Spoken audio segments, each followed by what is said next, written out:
အိယာဝင်တိုင်းတတိယပါတဲ့ဗတ္တရားတံဝေခတရားလေးဒီနေ့ခေါ်မလို့ဓမ္မမိတ်ဆွေတို့ကောင်းအပေါင်းတို့အားလုံးပဲမင်္ဂလာပါခင်ဗျာကိုယ်စိတ်နှပြကျမ်းမာချမ်းသာကြပါစေလို့ဆုတောင်းမေတ္တာပို့လိုက်ပါတယ်ယောဂါတွေထူလိုက်ကြတာဘယ်သူတော့ဘာယောဂါဖြစ်လို့တဲ့ဆေးရုံပေါ်မှာတဲ့လေဖြတ်သွားတယ်တဲ့ကိုတချမ်းသေးသွားတယ်တဲ့အိုးယောဂါထူတဲ့ခေတ်ကြီးထဲမှာအစာအသောက်တွေကလည်းပဲအမျိုးမျိုးတွေပေါ်ဆေးအတုတွေပေါ်ဆုတ်ကဆိုတာအစစရရအကုန်ဆုတ်တာသူတော်ကောင်းတရားလည်းဆုတ်တတန်တွေလည်းဆုတ်ယောဂါတွေထူစက္ကဝတိသုတ်တံမှာမြတ်စွာဘုရားဟောပြီးသားအကြောင်းတိုင်းဆိုင်စက္ကဝတိသုတ်တံမှာဟောဖို့ကောင်းတယ်ဘုရားကတော့နိဒကံစတော်ကြီးတို့ဘာလို့ဟောတာရှိလူတွေတတန်ဆုတ်ပုံတွေဘယ်ချိန်ကြရင်ဘာတွေဖြစ်ကြလို့တတန်းတွေဘလို့ဆုတ်သွားတယ်ဘလို့ယောဂါတွေထူပြောတယ်ရှက္ကဝတိသုတ်တံမှာမြတ်စွာဘုရားဟောတာရှိပြီးသားအဲ့တော့ဒီနေ့ဒီတရားလေးဟာဘုန်းကြီးတို့ယောဂဗျာတွေထူပြောပြီးတော့အိယာဝမှာနှိမ့်ရှည်လများဝေဒနာခံစားနေရရင်ဘယ်လိုလုပ်ကြမလို့ဆိုတာလေးအိယာထဲမှာဘုံဘုံမကြခင်မှာကြိုတင်ပြင်ဆင်ပြီးတော့တရားနှလုံးကျင့်သုံးနိုင်ကြပါစေဆိုတဲ့ရည်ရွယ်ချက်ဖြင့်ဒီနေ့ခေါ်မဲ့တရားဟာပိဋကရဲ့အိယာဝင်တိုင်းတရိယာပါတဲ့ဗာတရားလဲနာတဝသုပိတုဟောတိရတ္တိနခတမာလိနိပတိဇက်ကိတုမေဝေသာရတ္တိဟောတိဝိဇာနတံနခတမာလိနိဂရိဘာညိုလွင်စိန်ပြောက်တွင်ဆင်ထားသလိုကြည်လင်လက်ဆတရားစမ်းကြယ်အလွန်အလွန်လဲတင်တယ်လှပါပေထားသောရတ္တိငှက်တလိษံလူသံစိတ်ငြိမ်အချိန်အေးမြညဆိုတဲ့အခါကာလသည်သူပိတုံကာမဂုဏ်အယိတ်တောဇမှာကာမဂုဏ်အယိတ်တောဇမှာအဖျားပြားစုံစုံစိတ်သောကတွေနဲ့အိမ်မောကြ၍နေကြခြင်းဟံနတဝဟောတိဖြစ်ပေါ်၍လာခဲ့တဲ့ညမဟုတ်ပါတကားဧတရတိရောင်ရည်ဝတ္တအဖျားပြားနဲ့လူရွာကိစ္စခဏတာနာကြရ၍အေးမြတ်သာယာဤညာချမ်းခါတိကဝိဇာနတံလောကကိုရှောက်တွေးလိုက်ပြန်သောကြောင့်တွေးတသိမ့်သိမ့်ကြောတစိမ့်စိမ့်နှင့်အေးငြိမ့်စေရန်နိဗ္ဗာန်မျောညောင်းပညာရှိသူတော်ကောင်းတို့ဤပฏิဇက်ခိတုမေဝံဆက်ခန်းသေးသာညောင်းမှာမလန်းတဲ့ငါဆောင်ရအောင်လို့တရားအလုံးအားထုတ်ဖို့ရန်အလို့ငါသာလျင်ဟောဒီညဆိုတာဖြစ်ပေါ်၍လာရပါပေ၏ဟောဒီညင်ယုံတော်ဓမ္မပြစေဖို့ညင်ယုံတော်ဓမ္မပြစေဖို့အတင်းခုံကျော်ကအမတ္တနဂရကိုဖြင့်မဟာပထမတစ်အကျော်ရလေအောင်ကဘာစရေကဖြစ်ပေါ်၍လာခဲ့ရတဲ့ညပါတကား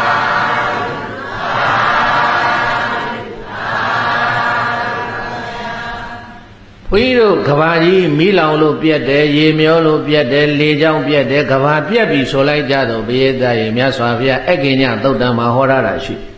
ကဘာကြီးပြက်ရောတတ္တသူရိယသုတ်တံနဲ့အင်္ဂုတ္ထုမှာလည်းရှိအဲ့ဒါကဘာကြီးပြက်တဲ့အခါကဘာပေါ်မှာလူသားရဲ့လို့တယောက်မှမပေါ်လာစဉ်ကာလကဘေးသတ္တေဗြဟ္မာကြီး၄ဦးတဲ့ဗြဟ္မာကြီးဘယ်နှဦးလဲ၄ဦးပါဗျာဗြဟ္မာပြည်ကနေပြီးတော့သုတိစိတ်ကြပြီးတော့ဆင်းလာတာ၄ဦးတဲ့ဗြဟ္မာအဝိဇ္ဇာနဲ့လာတာမဟုတ်ဘူး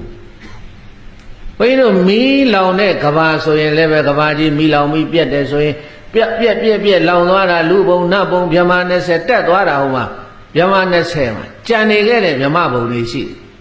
အဲ့ဒီဗြဟ္မဘုံမှာကြံနေခဲ့တဲ့ဗြဟ္မကြီးတွေကလူမီလူလောကမှာလူသားရဲ့လို့တယောက်မှမရှိတော့လူသားအစဗြဟ္မကဆိုတာတဘုန်းကြီးတို့ဒေသနာတော်ကတော့လူသားအစဗြဟ္မကတော့ဟိုအာရာတို့အင်းဝါတို့ဟိုမြောက်ကနေပြီးတော့လူဖြစ်လာတယ်တို့ဆိုတာကဒါကတို့ဒီသိပ္ပံပညာရှင်တွေတို့ကြံစပြီးတော့ပြောထားတာဒေသနာတော်မှာကတော့လူသားအစဗြဟ္မကဗြဟ္မဆိုတာဗြဟ္မကြီးတွေဆင်းလာတယ်ဆိုတာဗြဟ္မဝတ်စုံကြီးနဲ့ဗြဟ္မပြည်ကဒါတိုက်ဆင်းလာတာမဟုတ်ဗြဟ္မဘဝမှာသုတိစိတ်ကြပြီးတော့ဗြဟ္မကြီး၄ဦးဆင်းလာတယ်ဟောအဲ့တော့တို့စပြီးအဲ့ဒီကနေစပြီးတော့လူသားတွေစဖြစ်ပေါ်လာတယ်ထားလိုက်တော့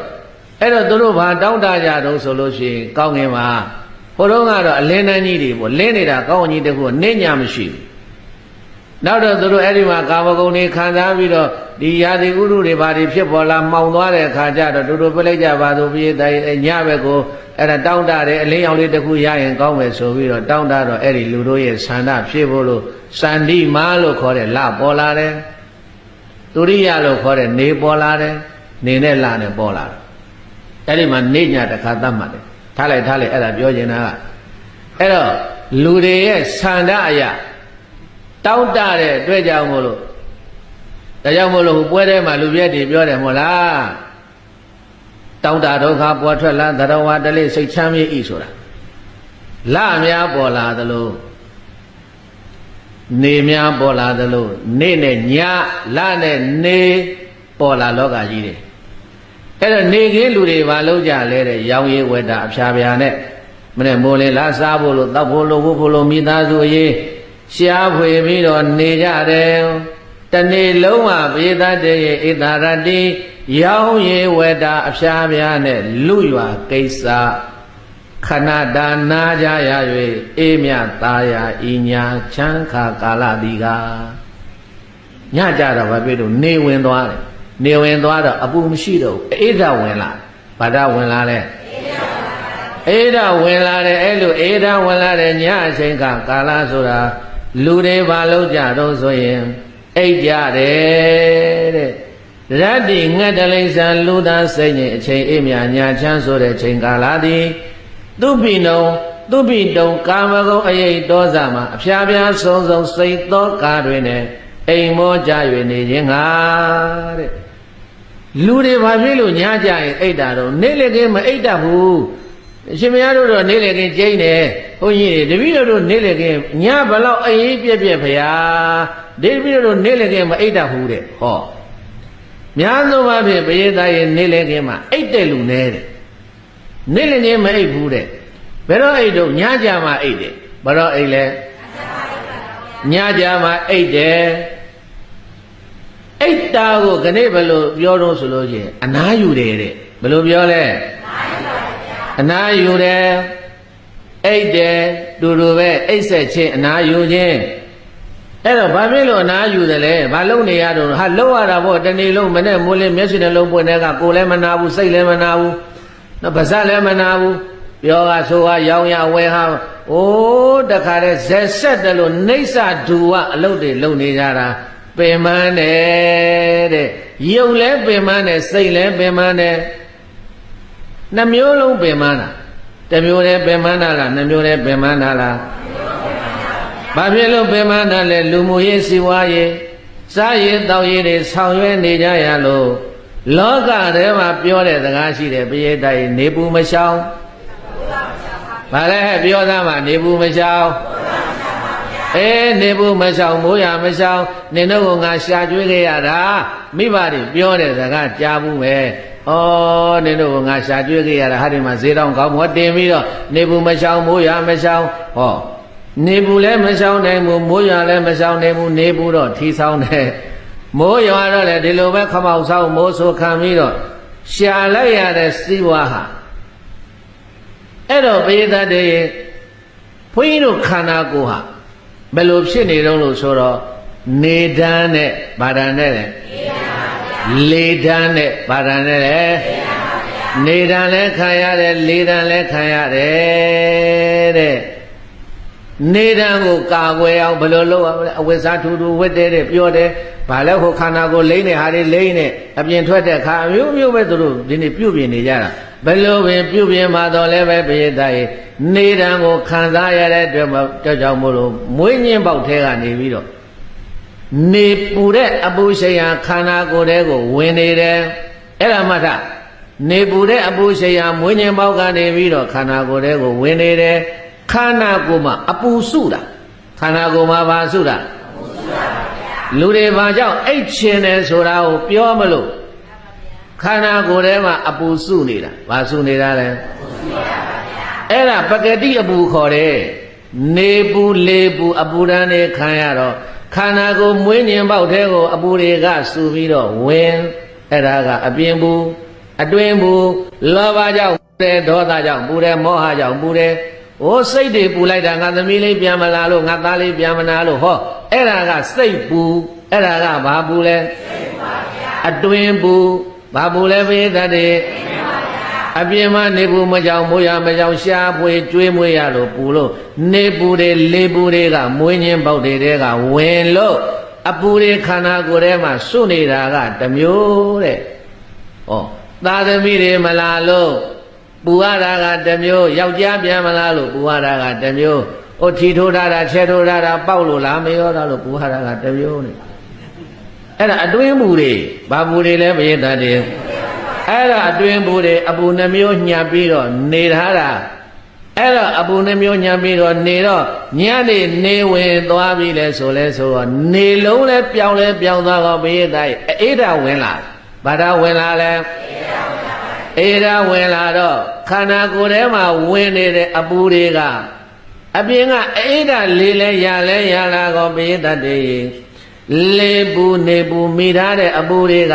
ဘယ်နာမှသွားစုတော့လို့ဆိုတော့မှတ်ထားအပူစုတဲ့နေရာခါအောက်ပိုင်းမှာတဲ့အပူဘယ်နာသွားစုအပူစုတာခါအောက်ပိုင်းမှာခန္ဓာကိုယ်ရဲ့အောက်ပိုင်းမှာရှိသမျှအပူတွေအကုန်စုတယ်အဲ့တော့အပူစုတယ်ဆိုတော့ဘာဖြစ်တယ်လဲငါခါနာတယ်ငါနေရတာမအီမလဲနဲ့နဲ့တော့နင်းပေးသားမှာဆိုတော့ဟောနေပြီးတော့အပူလေးပါလေးထုတ်လိုက်တဲ့အခါကျတော့အနိဒေကမေးတယ်သူ့ချက်တော့လေးနဲ့ဖိထားတာချွတ်ပေးလိုက်တဲ့အခါကျတော့အပူထွက်လာလို့မေးတော့ဘာပြောလဲဘယ်လေးရှိနေထွက်သွားတယ်တဲ့အပူလေးတဲ့ဟောအပူထုတ်တယ်ဆိုတာပိယတတ်တဲ့ရဲ့အောက်ပိုင်းမှာထုတ်တာတဲ့ဘာမှထုတ်တာတဲ့လေလည်းပဲနေပြီးတော့အပူထုတ်တယ်ဆိုတာကြားဘူးလားမကြားဘူးလေမလို့ပိယတတ်အပူကအောက်ပိုင်းမှာစုနေတာဘာမှစုနေတာအောက်ပိုင်းမှာစုနေတာညကြတော့အေးလာပြီအေးလာတော့အဲ့ဒီအပူတွေဘယ်လာတယ်လဲတက်လာပြီပိယတတ်ခါရိုးကနေပြီးတော့အပူတွေဟာတောက်လျှောက်အပေါ်ကိုတက်အုံနောက်ထဲရောက်အပူရှိန်နေရအုံနောက်ထဲရောက်ပြီးတော့အဲ့ဒီအုံနောက်ထဲရောက်တဲ့အပူရှိန်တွေကဘယ်ကိုပြန်ဆင်းလာတော့ဆိုရင်မျက်ခွန်ဘောကိုတဲ့ဘယ်ကိုဆင်းလာလဲမျက်ခွန်ဘောကိုဆင်းလာတော့မျက်ခွန်ကိုအပူတွေလာပြီးတော့မျက်စိတွေလေးလာတယ်။ဘာတွေလေးလာတယ်။အိတ်ချင်ရင်ဘယ်လိုဖြစ်လာလဲ။ပြောတာအိတ်ချင်ရင်ဘယ်လိုဖြစ်လာလဲ။မျက်ခွန်တွေလေးလာတယ်။ပုတ်တယ်မလေးဘာလို့အိတ်ချင်နေမှမသိပါဘူး။ဘာလို့အိတ်ချင်နေမှမသိပါဘူး။မကိုရီးယားကလည်းကြည့်ကောင်းနေတယ်ဒီမျက်စိကလည်းလေးလာတယ်။ဘယ်လိုလုပ်မလဲမျက်စိပုတ်တယ်မရဘူးမေးတိုင်းကြာတော့ဘာဖြစ်လဲ TV ကြည့်နေရင်နဲ့ခေါ်နေအိတ်မပြောသွားဘူးလားမျက်စိပေါ်မှာမျက်ခွန်ပေါ်မှာအပူလာဖိလို့ဒီမှာအိတ်ချင်နေတဲ့အချိန်ကိုနီးပေးမယ်မအိတ်ချင်နေအဲ့ဒီမျက်ခွန်ပေါ်ကိုပိယတတ်ရဲ့ကိုယ်ရွက်ကလေးလက်လေးနဲ့ပုတ်ပြီးတော့အရင်လေးထွေအောင်လုပ်ပြီးတော့ကိုယ်ရွက်လေးကတ်ထားကြည့်သားမှာအပူထုတ်ပြလိုက်ဘာထုတ်ပြလိုက်မအိတ်ချင်တော့ဘူးမျက်ခွန်ပေါ်မှာလာစုနေတဲ့အပူကိုကွန်းရွက်နဲ့စုပ်ပြီးတော့ထုတ်ပြလိုက်အဲ့ဒါမအိတ်ချင်တော့အဲ့ဒါမှသာကြအိတ်ချင်လာပြီဆိုလို့ရှိရင်ကွန်းရွက်လေးနဲ့မျက်စိပေါ်က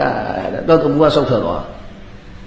အဲ့ဒါမျက်စိပေါ်မှာအပူကလာဖူးတော့လာဖိတဲ့အခါကျတော့ပိယတတ်တွေမျက်ခွန်တွေလေးလာတယ်အခါကျတော့ဘာဖြစ်လဲမျက်လုံးကလေးလာပြီးတော့မှေးလာပြီးတော့ပိယတတ်ရဲ့ဘာဖြစ်လဲအိတ်သွားတယ်တဲ့ဘာဖြစ်သွားလဲတ ဒါကြောင့်မို့လို့လူတွေဘာဖြစ်လို့အိတ်ကြတာတော့ဆိုလို့ချင်းအပူကြောင့်အိတ်တာဘာကြောင့်အိတ်တာနေ့ကလည်းပူထားတဲ့အပူစိတ်သောကတွေလည်းရောက်ထားတဲ့အိပ်ပျော်သွားရင်တရားနာတော်ဘုရားတိုင်းအိပ်ပျော်သွားရင်စိတ်သောကမရှိတော့ဘူးရှိသလားရှိပါဘူးအိပ်နေတဲ့အချိန်လေးမှာငြိမ့်နေတာပဲတာဘူးသမီးဘူးလင်ဘူးမရဘူးဘာဘူးမှမရှိပဲနဲ့အိပ်ပျော်နေတဲ့အချိန်အေးဟာအပူသောကငြိမ့်နေတယ်အဲ့တော့အိပ်မပျော်ဘူးတဲ့ဟောလာပြန်ပြီအိမ်မပြောဘူးတဲ့အိမ်မပြောတာဘယ်လောက်ကြာလဲတပတ်ရှိပြီပိန်သွားတယ်နော်အိမ်မပြောဘူးတဲ့အဲ့တော့ဘုရားတိုက်ဓမ္မဘုန်းကြီးပြောပြမယ်ခန္ဓာကိုယ်မှာအစားနဲ့အိမ်နှမျိုးရှိတယ်ဘာနဲ့လဲအစားနဲ့အိမ်ကအစားပြက်ရင်ပြက်ပေစေဘုရားတိုက်အစားပြက်ရင်တော်တော်နဲ့လူကမကြဘူးအိမ်ပြက်ရင်ကြတယ်အိမ်ပြက်ရင်ရုပ်ကြတယ်အိမ်ပြက်ရင်ဘာဖြစ်လဲရုပ်ကြပါဗျာလမ်းနဲ့ချီပြီးတော့ညတိုင်းအိမ်မပျော်တော့ဘူးဆိုလို့ရှိရင်ဘာဖြစ်လဲနှစ်ထင်းနေချောင်းပြီးတော့ပယိုကြီးတွေကားထွက်လာပြီးတော့အိုးလူကဘယ်လိုဖြစ်နေလဲဆိုတော့ခြောင်ပြီးတော့သွားတယ်ဟဲ့ခြောင်သွားလိုက်တာဟုတ်တယ်ကျွန်မအိမ်မပျော်ဘူးအစားပြက်တာကပိယတာထမင်းမစားရင်ဘူးဆိုလို့ရှိရင်အသီးနှံလေးစားပေးမယ်အသီးနှံမစားရင်ဘူးဆိုအရင်လေးတောက်ပေးမယ်ပြုပြင်လို့ရတယ်အစားရလားမရဘူးလားအိမ်မပြောဘူးဆိုတော့ဘယ်နဲ့လုံးမလဲဘယ်နဲ့မှလုံးမရဘူးပြပြလို့မရအောင်အိမ်မပြောဘူးဆိုတာရှာဝန်သွားပြောပါလားအိမ်မပြောဘူးဆိုဘာဖြစ်လဲဒိုင်ယာစီပင်တိုက်ဟောသူလည်းတတ်နိုင်တော့လုံဝေးတာပဲပြေးတိုင်းပထမစားတော့တော့တစိမ့်ကနေတချမ်းကနေတလုံးဖြစ်လာအောင်ကဲရှင်းနေလည်းမရဘူးရသလားအိမ်ရှင်းတော့ပြီးအိမ်ပါတယ်ဗျာတဲ့အိမ်မပြောဘူးပိုဆိုးတယ်တဲ့ဟောသူတို့ပြောတာပဲအိမ်ရှင်းတော့ပြီးတော့အိတ်တယ်တဲ့အိမ်မပြောရင်ပိုဆိုးတယ်တဲ့အဲ့တော့ဘုရားတဲ့အဖြေရှာရအောင်ဘုန်းကြီးတို့ဘာဖြစ်လို့အိတ်ကြတာတော့ဆိုအပူစုလို့အိတ်တာဘာဖြစ်လို့အိတ်တာအပူတွေတိတ်များနေရင်အဲ့ဒီအပူတွေထွက်ခွင့်မရဘူးဆိုလို့ရှိရင်ဘုရားအိတ်မပြောဘူးတဲ့ဘာမပြောဘူးတဲ့လေအိတ်မပြောဘူးအိတ်ပြတဲ့ညတွေများလာတယ်ဘာဖြစ်လို့လဲအပူတွေထွက်ခွင့်မရတော့အပူတွေစုနေတယ်ဓမ္မခရမ်းသီးတို့ဘူးသီးတို့ဟင်းရွက်တို့ကအပူမိရင်ဘုရားတိုင်းမနှွမ်းဘူးလားပိန်ပြီးတော့ရှုပ်မသွားဘူးလား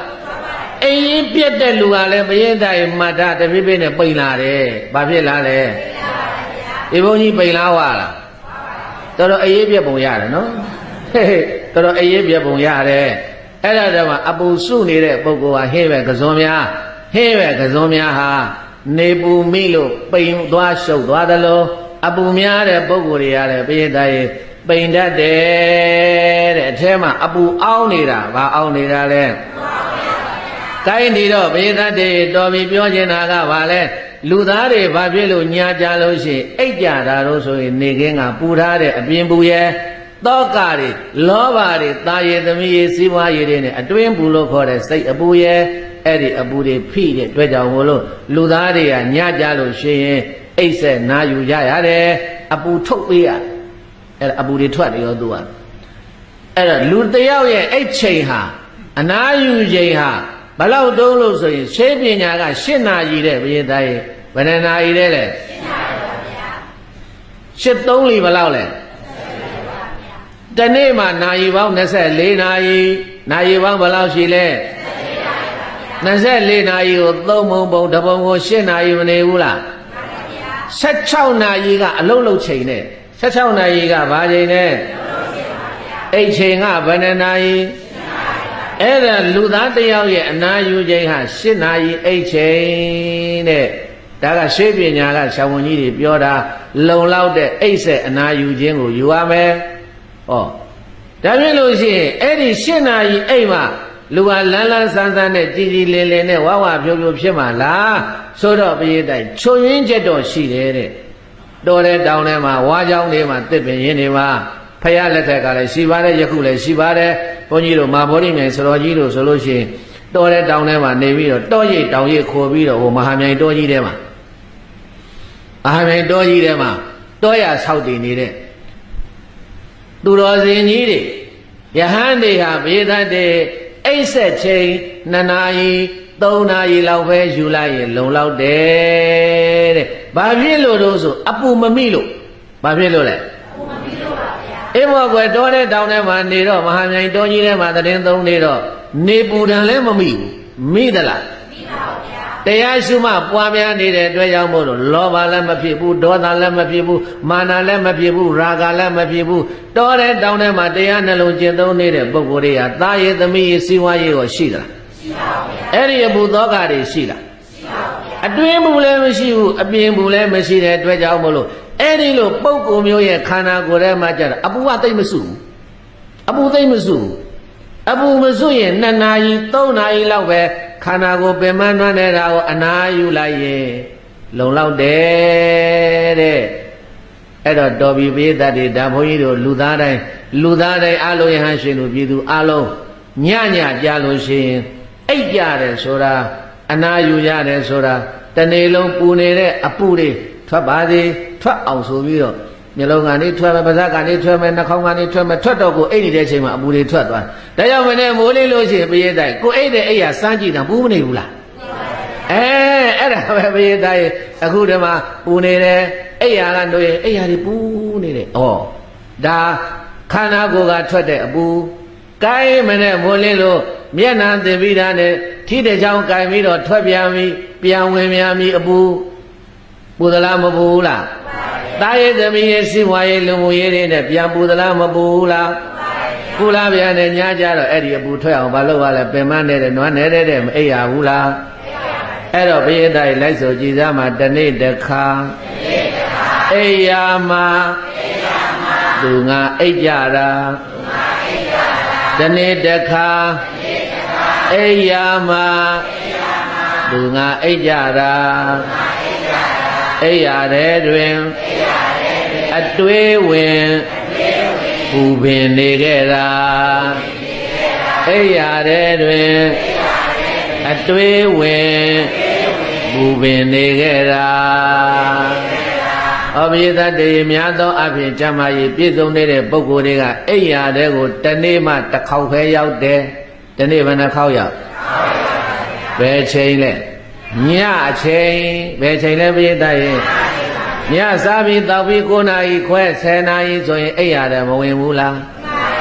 အဲ့ဒါကျမ်းမာရေးကောင်းတဲ့ပြည်စုံတွေအလုံးလုံနေတဲ့ပုဂ္ဂိုလ်တွေကတနေ့အိပ်ရတယ်တစ်ခေါက်ပဲရောက်တယ်တစ်ခေါက်ပဲရောက်တယ်အဲ့ဒါတနေ့မှတစ်ခေါက်တည်းဒီရောက်ရတဲ့အိပ်ရတယ်မှာအိပ်ပြီပဲကွယ်တနေ့လုံးနဲ့အပူတွေစုထားပြီးဖရာသာလေးဆိုလို့တရားလေးမှတ်လို့အိပ်ပါတော့လားလို့မဟုတ်သေးဘူးဘုရားတိုင်အိပ်ရတယ်ရောက်တော့လည်းပဲပက်လက်ကြီးလံပြီးတော့နဖူးဘောလက်တင်ဘာလုပ်တယ်လဲစဉ်းစားတယ်ဘာလုပ်တယ်လဲကြည့်အောင်လုပ်ပုံကဟမ်အိပ်ပါတော့လားမပြောဘူးနဖူးဘောလက်တင်ပြီးတော့စဉ်းစားတယ်နှစ်ဖြင့်ကဘယ်သူရှိသွားရမယ်ဘယ်သူရှိမှအကျွေးတောင်းရမယ်ငါချိန်နာတာဘယ်နှနာရီဘယ်နှနာရီတို့ထားရမယ်သွားရမယ်အိုးအိပ်ရတယ်ရောက်တော့လည်းပဲပရိသတ်တော်တော်နဲ့မိတ်နိုင်မဲနဲ့နဖူးဘောလက်တင်ပြီးတော့စဉ်းစားနေတယ်အဲ့ဒါမြတ်စွာဘုရားကဝံမိကသုတ်တံမှာတောင်မူကြီးအခိုးတွေလွှတ်နေတာတောင်မူကြီးဘာဖြစ်နေတာလဲဘုရားဟောတာဝံမိကသုတ်တံဆိုတာရှိတယ်တောင်မူကြီးညကြခိုးတွေလွှတ်နေတာအဲ့မပြောဘူးစဉ်းစားနေတဲ့ဘုရားတိုက်တော်ပြီယတိပြဖြတ်ချလိုက်ဟိုးတော်ပြီမနဲ့မိုးလင်းမှာပဲဒီကိစ္စတွေရှင်းတော့မယ်အိတ်တယ်ကွာဆိုအိတ်ပါလားမအိတ်ဘူးဟိုပဲလှိမ့်လိုက်ဒီပဲလှိမ့်လိုက်ဟိုပဲလှိမ့်လိုက်ဒီပဲလှိမ့်လိုက်စဉ်းစားလိုက်မျက်လုံးကြီးဖွင့်ကြည့်လိုက်ခြံတော်ခေါင်းမိုးကြည့်လိုက်ဘေးကြည့်လိုက်ဘာမှလည်းမရှိဘူးတယောက်တော့ရှောက်ကြည့်နေတာဖြစ်ဘူးတယ်ဟုတ်လားမှန်တိုင်းပြောဖြစ်ဘူးလားမဖြစ်ဘူးလားအိမ်မပြောမျက်လုံးမမိတ်ထားဘူးမျက်လုံးကြီးဖွင့်ပြီးတော့ခြံတော်ခေါင်းမိုးစိုက်ကြည့်နေတယ်ဘာမြင်မှမလို့တော့လို့ဘာမှမမြင်ဘူးဘေးတိုင်းစဉ်းစားနေတယ်ဒါကြောင့်မှတ်ထားပါဘေးတိုင်းလောကထဲမှာစိတ်ကိုအပင်ပန်းစေဆုံးသောအရာနှစ်ခုသည်စကားနဲ့အတွေးတဲ့ဘာနဲ့လဲစကားနဲ့တွေးပါဗျာစိတ်ကိုအဲ့လောက်ကြီးမခိုင်းနဲ့ဘေးတိုင်းသူလည်းနားနေပါစေအိုးစကားများပြောတဲ့ပုဂ္ဂိုလ်ကပင်ပန်းနေတဲ့စကားများပြောတဲ့ပုဂ္ဂိုလ်ကဘာဖြစ်လဲစိတ်ပင်ပန်းတယ်လူတော့ထိုင်းနေတာပဲဘယ်မှမထဘူးပြောလိုက်တဲ့စကားဘဒုမရက်ဘူးပြောနေတာတိတ်ပင်မနာဘုရားတိုင်းစကားတခွန်းထွက်ဖို့လို့ကိုစိတ်18ခါဖြစ်ရတယ်စကားတခွန်းထွက်ဖို့လို့ကိုစိတ်ပေါင်းဘယ်လောက်ဖြစ်ရလဲစိတ်ပေါင်း18ခါဖြစ်ရတယ်အဖေလို့အဖေဆိုတဲ့အဖေ ဒါလေးထွက်ဖို့လို့စိတ်18ခါဖြစ်ရတယ်တဲ့ဘယ်လောက်လင်းမြန်တော့ဆိုတော့ဘုန်းကြီးတို့မသိလိုက်ဘူးကစိတ်ကတအားလင်းမြန်တာအဲ့တော့ဒီမှာမဆုံးနိုင်တဲ့အတွေးတွေလျှောက်တွေးနေတော့ဒီစိတ်ကပင်ပန်းပြီပေါ့အဲ့တော့စကားနဲ့အတွေးဘာနဲ့လဲပရိသတ်ရဲ့စိတ်ကိုပင်ပန်းစေသောအရာသည်ဘာနဲ့လဲအဲ့ရောက်စကားနဲ့ပြောအတွေးလည်းနဲ့ပဲတွေးတောက်လျှောက်ကြီးမတွေးနဲ့ဖြတ်ပြီးတော့တွေးဖို့ကွယ်တွေးရင်လည်းပဲအဲ့ဒီနေ့ဒီလောက်ပဲတွေးမယ်တော်ပြီရနေ့ပဲငါကြတော့တစ်ခါပြန်တွေးပတ်စံပေးရတာမှလို့အတွေးတာပတ်စံပေးရတာစိတ်ကူးရင်တာပတ်စံပေးရတာအဲ့တော့အကုန်လုံးမရင်ပြည့်နဲ့ကွယ်စိတ်ကူးရင်တာတို့တွေးတာတို့ဆိုတာလျှော့ပြီးတော့တွေးအိတ်ရတဲ့ရောက်တော့လည်းပဲအိတ်မပြောဘူးဟိုတွေးဒီတွေးနဲ့တွေးနေတာတဲ့ပရိသတ်တွေအဲ့တော့အိတ်ရတဲ့ရောက်တဲ့ပုဂ္ဂိုလ်တွေကိုင်းဆိုကြည့်သားမှာဒီလိုနဲ့သာညာများစွာကုံကသွားကြတာဒီလိုနဲ့သာညာများစွာကုံကသွားကြတာအောက်မှာအိတ်နေတာမြတ်ကလသေးကလမောကြည်စမ်းသူတို့ကြတော့ဒီကိုအိတ်မပြောတိုင်းသူများအဘိဇ္ဇာသွားပွားနေတာရှိတတ်တယ်တချို့သူများအိတ်နေတာကြည့်ပြီးတော့ကိုကဒီဘက်ကဆက်လိတ်တို့ကြီးထိုင်ပွားပြီးကောင်းမဒီမြတ်အိတ်နေတာကလသေးကလမောသူတို့ကြတော့အိတ်နိုင်လုံးပါတယ်တော်ဟောကိုအိတ်မပြောတာတော့မပြောဘူးဘာလို့အိတ်မပြောလဲစဉ်းစားသားမှာပရိသတ်တွေးနေလို့ဘာဖြစ်နေလို့လဲကဲအဲ့ဒီလိုနဲ့မပြောတစ်ချက်ပြောတစ်ချက်နဲ့နိုးလိုက်ပြောလိုက်နိုးလိုက်ပြောလိုက်အပူသေးဟာမှတ်ထားပရိသတ်နိုးလိုက်ပြောလိုက်နဲ့မနဲ့မိုးလင်းရောက်လာပြန်တယ်လူကမလန်းဘူးလန်းတယ်လားဘယ်လန်းမလဲအပူကကောအောင်မထွက်ရဘူးသူကအဲ့အပူမိထားတဲ့ဟင်းရွက်ကစိုးလို့ဖြစ်နွားနေတယ်မျက်နှာကြည့်တော့လည်းမလန်းဘူးအိပ်ရဲမဝဘူးဘာဖြစ်လို့လဲအပူရှိတဲ့အပူခန္ဓာကိုယ်ထဲမှာထွက်ခွင့်မရဘူးဖြစ်အဲ့တော့မနဲ့မိုးလင်းလာတော့လည်းမလုပ်ကြတယ်လေဆိုကြည်သားမှာပရိသတ်အိယာနိုးကလုပ်ငန်းကစားကြလေတော့တာအိယာနိုးကလုပ်ငန်းကစားကြလေတော့တာအိယာနိုးကလုပ်ငန်းကစားကြလေတော့တာမြန်ချမ်းချိန်ခါအိယာမှာတခါပြန်ရောက်လာညာချမ်းချိန်ခါအိယာမှာတခါပြန်ရောက်လာတိုင်ညကြတော့ဒီရတယ်ပြန်မရောက်ပြန်ဘူးလားအိယာထဲမှာဒီလိုပဲသွားနေတာပြည့်တတ်တယ်ကြီးအိယာထဲပြန်ရောက်လာပြန်တယ်အဲ့တော့ဒီနေရာမှာပိဋကရဲ့အိယာတဲ့ကိုဝင်လာတဲ့ချိန်ကကာလမှာဘာလုပ်ရမလဲတဲ့ဆိုလိုက်စမ်းမှာအိယာတဲ့ဝင်နာဖို့ပင်ကြိုတင်မတွေးပါအိယာတဲ့ဝင်သေဖို့ပင်ကြိုတင်မတွေးပါမကြမ်းမာယာထိုချိန်ခါဒီအိယာမှာနေရမှာမကြမ်းမာယာထိုချိန်ခါဒီအိယာမှာနေရမှာဘယ်လောက်ကြာဒီအိယာနေမှာမသိပါဘယ်လောက်ကြာဒီအိယာနေမှာမသိပါတလနှစ်လသုံးလေးလမကကြအောင်မှာတလနှစ်လသုံးလေးလမကကြအောင်မှာနည်းနည်းချီကလဲနေရှာစိတ်မှာမချမ်းသာနည်းနည်းချီကလဲနေရှာစိတ်မှာမချမ်းသာဝေဒတရဲ့အိယာတဲ့ဝင်ရဟိုတွေးဒီတွေးတွေခဏထားလို့တန်ဝေကညာပွားရမယ်။ဩဒီအိယာမနဲ့မိုးလင်းငါတစ်ခေါက်ပြန်ထားရအောင်မဲနဲ့ပြန်ညမှာဒီအိယာလည်းပြန်ရောက်မယ်။ သို့တော်ဒီနေ့ညငါသွေးတက်ပြီးတော့အုံနောင်အာယုံညောဖီလို့ပြတ်သွားလို့လေတချမ်းဖြာသွားရင်ဒီအိယာထဲမှာငါထားလို့မရတော့ဘူးဟောတန်ဝေကညံတဲ့ဗာညံတဲ့ယူတတ်ရင်ရတယ်ပြေးတတ်တယ်အိယာထဲမှာလည်းပဲတန်ဝေကညံဆိုအိယာထဲကြည့်လိုက်တဲ့ခြံအောင်လေးကြည့်ခေါင်းလေးကြည့်အိယာထဲဝင်ပြီးကြည့်လိုက်တော့ရလိုက်ကြရင်ရှိမှာအိယာရှိမှာရလိုက်စမ်းဒီအိယာထဲမှာငါဒီနေ့ညတော့လဲလျောင်းရတော့မယ်မနေ့ပြင်ငါမနေ့ငါပြန်မထားနိုင်ပါမလားဒီအိယာဟာငါရဲ့မထားတော့အိတ်ချင်းများဖြစ်မလားမသိဘူးမလေးနေ့လေကမြို့ထဲမှာကြားခဲ့တယ်တငယ်ချင်းအုံတို့ထမင်းနဲ့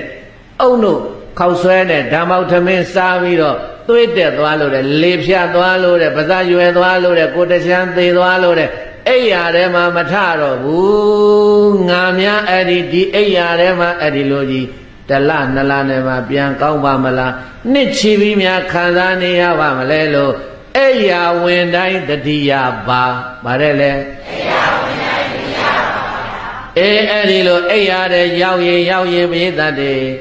အိယာကိုကြည်ပြီးတော့တဝေကညာပွားအိယာကြည်ပြီးတော့ဘာပွားဘုန်းကြီးတို့တလောကထိုင်းရောက်သွားဆေးကူသွားခါနာလာအဲ့ဒီမှာလိုက်ဖို့လို့ထိုင်းဘရင်နန်းတော်ရောက်ဘရင်နန်းတော်ရောက်ဘရင်နေခဲ့တဲ့အိမ်ကြီးသွားကြည့်ရောက်ခဲ့တယ်ရောက်ခဲ့တော့ပြင်လာတာဘရင်သားအိယာခန္ဓာကြီးဆိုတော့ခန်းနာပဲပြင်လာတဲ့အခမ်းအနားက60မြောက်ဘရင်အိတ်ခဲ့တဲ့အခမ်းအနားတဲ့ဟာမိဖုရားနေတဲ့အဆောင်လေးအဲ့ဒါလိုက်ဖို့လို့လိုက်ကြည့်ရတယ်ဝလီကောင်းလိုက်တာဟာလို့အိယာကြီးတခါတည်းဂရင်ကြီးများအကျွေကြီးခန်းနာပန်းနေတဲ့တခါတည်းစီထားခြေထားတာလိုက်ကများနှစ်ထပ်ကာထားတယ်ကဲဒီအိယာတွေခန်းနာပြင်လာတာဒီအိယာပေါ်မှာပဲပရိသတ်ရဲ့တနေ့သောချိန်ကကာလမှာမထာသောအိတ်ချင်းဖြင့်ငါအိယာပါမလားလို့တန်ဝေကညာမပွားတဲ့ပုံကိုယ်တွေများတယ်တဲ့အိယာပေါ်ရောက်တာနဲ့ပြက်လဲချတာဟာကွာခုမှပဲအမောပြေတော့တယ်ဟောအမမကပရိသတ်အိယာဝင်တိုင်းတတိယရမယ်တဲ့ဘာဝင်တိုင်းတတိယရမယ်ဒါကြောင့်ဆိုလိုက်သမ်းမှာဘလောက်ကြာဒီအိယာမေမာမသိပါတလနှစ်လသုံးလေးလမကကြအောင်မှာနည်းနည်းချီကလဲနေရှာစိတ်မှမချမ်းသာအနေကြလားဘက်ဆိုနာမှန်သောတွေ့ရမှာအနေကြလားဘက်ဆိုနာမှန်သောတွေ့ရမှာအဲ့ရတဲ့မှာပိသတ်တွေအနေကြလာတဲ့အခါကျတော့နောက်ကကြောတွေတင်ပါတွေတထောင်စစ်တွေဘာဖြစ်လာတော့ပေါ်လာတယ်ပဲ့လာတယ်အနာတွေပေါက်လာတယ်အဲ့ဒါဘက်ဆိုနာအိယာနာတဲ့ဘာနာတဲ့အဲ့ဒီလိုအိယာနာတွေကဖြစ်တာကတစ်မျိုးပါဇက်ကစကားမပြောနိုင်တာကတစ်မျိုးလက်ကမထောက်နိုင်မရှိနိုင်တာကတစ်မျိုးပိသတ်ရဲ့အဲ့ဒီလိုတွေဖြစ်ပြီးဆိုရင်လည်းလိုက်ဆိုစမ်းမှာဝေဒနာနောက်မှာဒေါသပါလိုက်ပါနေတတ်တာဝေဒနာနောက်မှာဒေါသပါလိုက်ပါနေတတ်တာအဲ့ဒီလိုဝေဒနာတွေခံစားနေရရင်ဝေဒနာပတိကောဒေါသောဥပ္ပစ္စည်းတဲ့စိတ်တူလာတတ်တယ်ဘာဖြစ်လာတတ်လဲအဲ့ဒါလေးတတိထားပါပိသတ်တေလူမမဟာနော်အိယာပေါ်မှာနာရာရှိဖြစ်လာရင်စိတ်တူလာတတ်တယ်စာပေများလည်းပြောပြီးသားဝေဒနာပတိကောဒေါသောဥပ္ပစ္စည်းဝေဒနာကြောင့်ဖြစ်တဲ့ဒေါသဘာကြောင့်ဖြစ်တာဘောကသူ့လက်သူ့ရှိသူမသိနိုင်တော့ဘူးသူမပြောနိုင်မဆိုနိုင်မပြောနိုင်မဆိုနိုင်လေဒေါသကြီးလေငကိုကဒေါသသမားဆိုပူဆိုးတယ်ငကိုကဒေါသသမားဆိုရင်ပူဆိုးတယ်ဒါကြောင့်မို့လို့ပေတတ်ရဲ့အိယာတဲ့ဝင်တိုင်းမှာတန်ဝေကယူဘာယူရမလဲကဲအဲ့ဒီတော့ဒီဝေဒနာတွေခံစားနေရတဲ့ဒီဒေါသတွေဖြစ်နေရတာတွေကိုဘာလို့ရမလို့ဆိုရင်ကုစားရဘာလို့ရမလဲအဲ့ဒီတော့လိုက်ဆိုကြည်သားမှာအိယာဆိုတာရိတ်တာပါထိုခါမြင်ရမှာ အိယာဆိုတာရိတ်တာပါထိုခါမြင်ရမှာမမြင်သူများဒေါမနပွားသေသွားအပေရွာမမြင်သူများဒေါမနပွားသေသွားအပေရွာအဲ့ဒီလိုယောဂဝေဒနာတွေနှစ်ရှည်လာများခံစားနေရပြီဆိုရင်ဘုရားတိုင်ကိုပြန်ကူပါတော့စိတ်ကိုကူပါဘာကိုကူလဲစိတ်ကိုကူပါငါအိယာပေါ်မှာမထားသောအိတ်ချင်းဖြင့်အိတ်နေရပြီဒီအိတ်ရာကိုငါရိတ်တာလုံးမယ်အိယာကိုဘာလုံးမလဲရိတ်တာဆိုတာတရားမှတ်တဲ့နေရာမို့လားအဲ့တော့ဘာလုံးမလဲတရားမှတ်မယ်ဘာလုံးမလဲတရားမှန်မယ်ငါကြမ်းမာတော့ငါသွားနိုင်လို့လာနိုင်တော့ငါတာရေးသမီးရေးစီးပွားရေးလူမှုရေးတွေနဲ့အချိန်ကုန်ခဲ့တာဟဲ့တရားမှတ်ခွင့်မရဘူးဟဲ့မလေးအခုမှငါ့ကိုခန္ဓာကိုယ်ကြီးကတရားမှတ်ခွင့်ပေးတယ်ဟောကျေးဇူးဆိုတာကြံဖန်တင်ရတယ်တဲ့ဘေးသားရေးရောဆိုတော်ကြီးပြောတယ်လို့ကျေးဇူးဆိုတာကြံဖန်တင်ရတယ်အခန္ဓာကိုယ်ကြီးနဲ့ငါကျေးဇူးတင်ပါတယ်နင်လေဖြတ်ပေးလိုက်လို့နင်ငါပါဇက်မပြောနိုင်အောင်နင်လုပ်ပေးလိုက်လို့ငါစကားလည်းမပြောရဘူးကောင်းတယ်စကားများပြောအမှားပါတယ်အမှားပါရင်မုသာဝါဒကံဖြစ်မယ်ဟောကောင်းတဲ့ဘက်ကလှည့်တွေးဘယ်ဘက်ကလှည့်တွေးမလဲစကားမပြောနိုင်ဒီပါဇက်ပါကြီးပိတ်ရိုက်နေရင်ဒေါသဖြစ်မှာပဲဘာဖြစ်မှာလဲဝေဒနာပရိကောဒေါသောဥပ္ပစ္စည်းဓမ္မမှတ်ထားတော့မနာသေးတဲ့လူတွေဒီတရားနာတာနာရင်လှုပ်တတ်အောင်လို့နော်ဘုရားသားရဲ့စကားမပြောနိုင်စိတ်မတူဘူးလားကိုပြောချင်တာကတစ်မျိုးသူတို့ကြားနေတာကတစ်မျိုးဆိုရင်အဲ့ဒီလွဲလေစိတ်တူလေးပဲဟုတ်တယ်မဟုတ်လား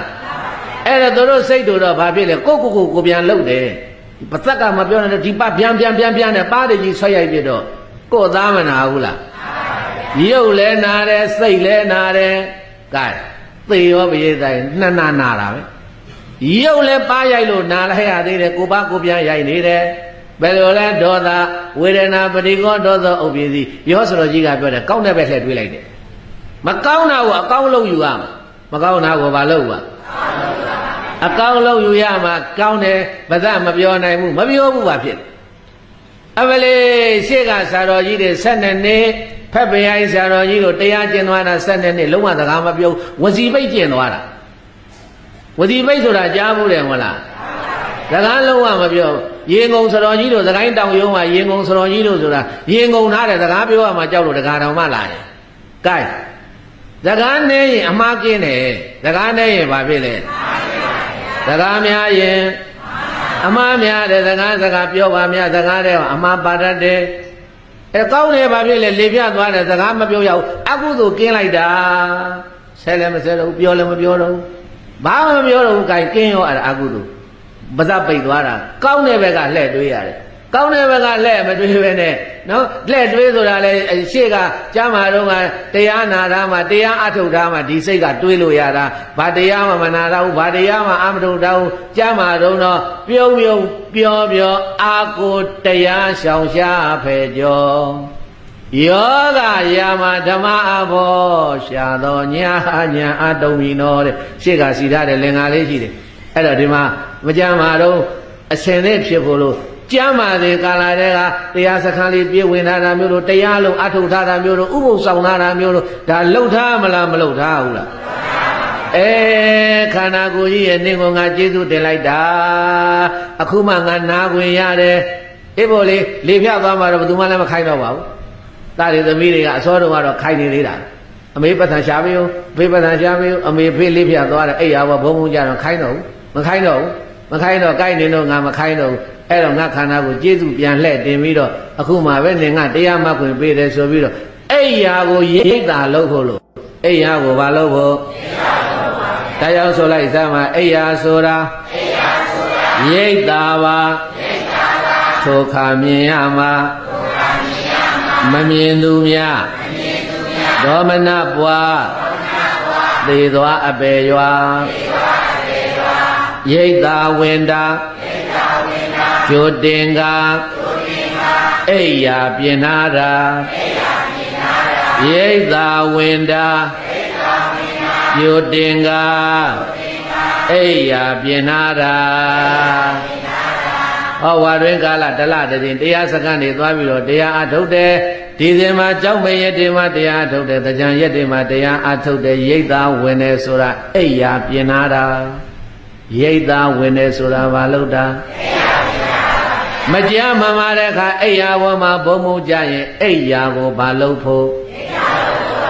ဒါပဲပရိသတ်ရဲ့အိယာကိုရိတ်သားလုပ်ဖို့လို့တဲ့ဘုံဘုံကြသွားမှတော့ရိတ်သားသွားလို့မှမရတော့တာဟုတ်ရသလားမရတော့ကိုယ်အိယာကိုဘာလို့ရမလဲရိတ်သားလုပ်ရမယ်အခုရိတ်သားမှာဝင်ပြီးတော့တရားတွေအထုတ်နေကြတာဘာပြင်နာတာအိယာပြင်နာတာတဲ့ဒါကြောင့်ဆိုလိုက်သားမှာထိုးကြောင့်သူငါခုချိန်ခါအိယာဝင်တိုင်းတတိယပါထိုးကြောင့်သူငါခုချိန်ခါအိယာဝင်တိုင်းတတိယပါဧကသမယဘဂဝါရာဇဂဟေဝိဟရတိရာဇဂဟေဝိဟရတိကလန္တကနိဝပေဝေလူဝနေဧကသမယကာရဝါစီတုံးကဘဂဝါဘုံ၆ပါးတဲ့ဘုရားရှင်ကိုရောမြတ်ကြီးသည်ရာဇဂဟေတောင်းကြီးငါလုံးပိတ်ဖုံးကာကိုရာဇကြခေါ်တဲ့ရွှေမြို့တော်မှာကလန္တကနေဝပေရှင်းနဲ့ပေါင်းတို့ကိုအစာကျွေး၍ဘေးမဲ့ပေးရလည်းဖြစ်ပေသောဝေလူဝနေဝါရောပညာဝေလူဝခေါ်တဲ့ကြောင်းအရာမှာဝိဟရတိယပဒလေးလေးဖြင့်မြတ်ကြီးရွှေပြုံးတဲ့သုံးငါစံပေတော်မူခဲ့ပါပေသတည်း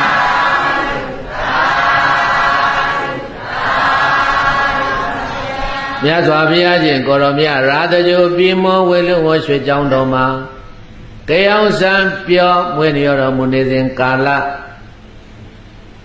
ဘွဲတော်ကအရှင်ဝက်ကလိတဲ့ဘယ်သူတဲ့လဲပရိသတ်တဲ့အရှင်ဝက်ကလိမထေသူများကပရိသတ်တဲ့ရာဇဂိုမြို့အပြင်ဘက်ကအိုးလုတ်တဲ့ရက်ွယ်အိုးတွေမိဖုတ်ပြီးတော့ရောင်းတယ်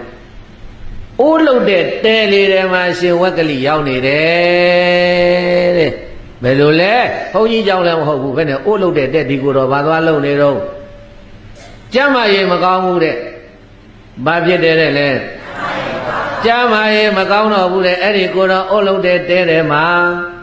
တေနာခောပဏသမယေနအာယသမဝက်ကလိကုံပါကာရနိဝေသနေဝိရတိ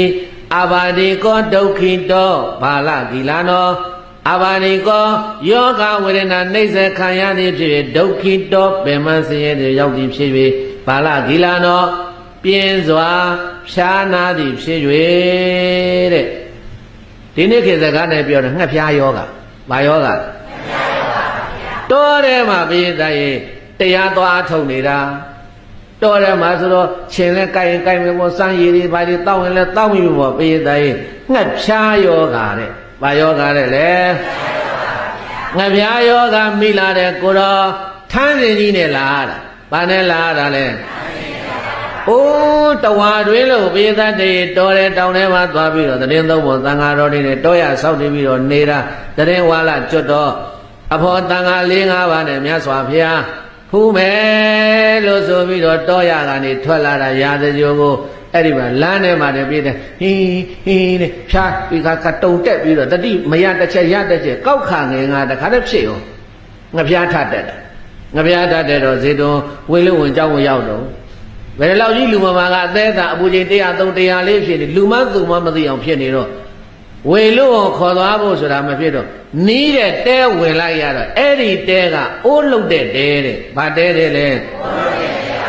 ရာဇဂိုမြို့အပြင်ဘက်မှာပိဋကရဲ့သံဃာ၄၅ပါးကထမ်းစကြီးနဲ့ထမ်းလာတာအရှင်ဝက်ကလိမထေရသူများကော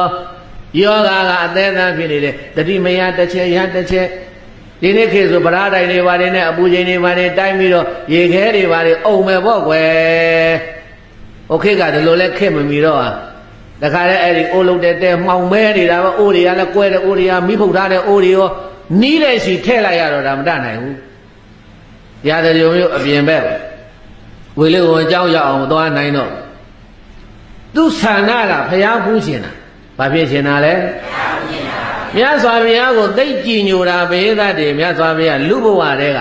ဘုရားတရားနာပြီးတော့မြတ်စွာဘုရားကြည်ညိုလွန်းလို့ငါအိမ်မှာနေတော့ဘုရားဖူးကမှာမဟုတ်ဘူး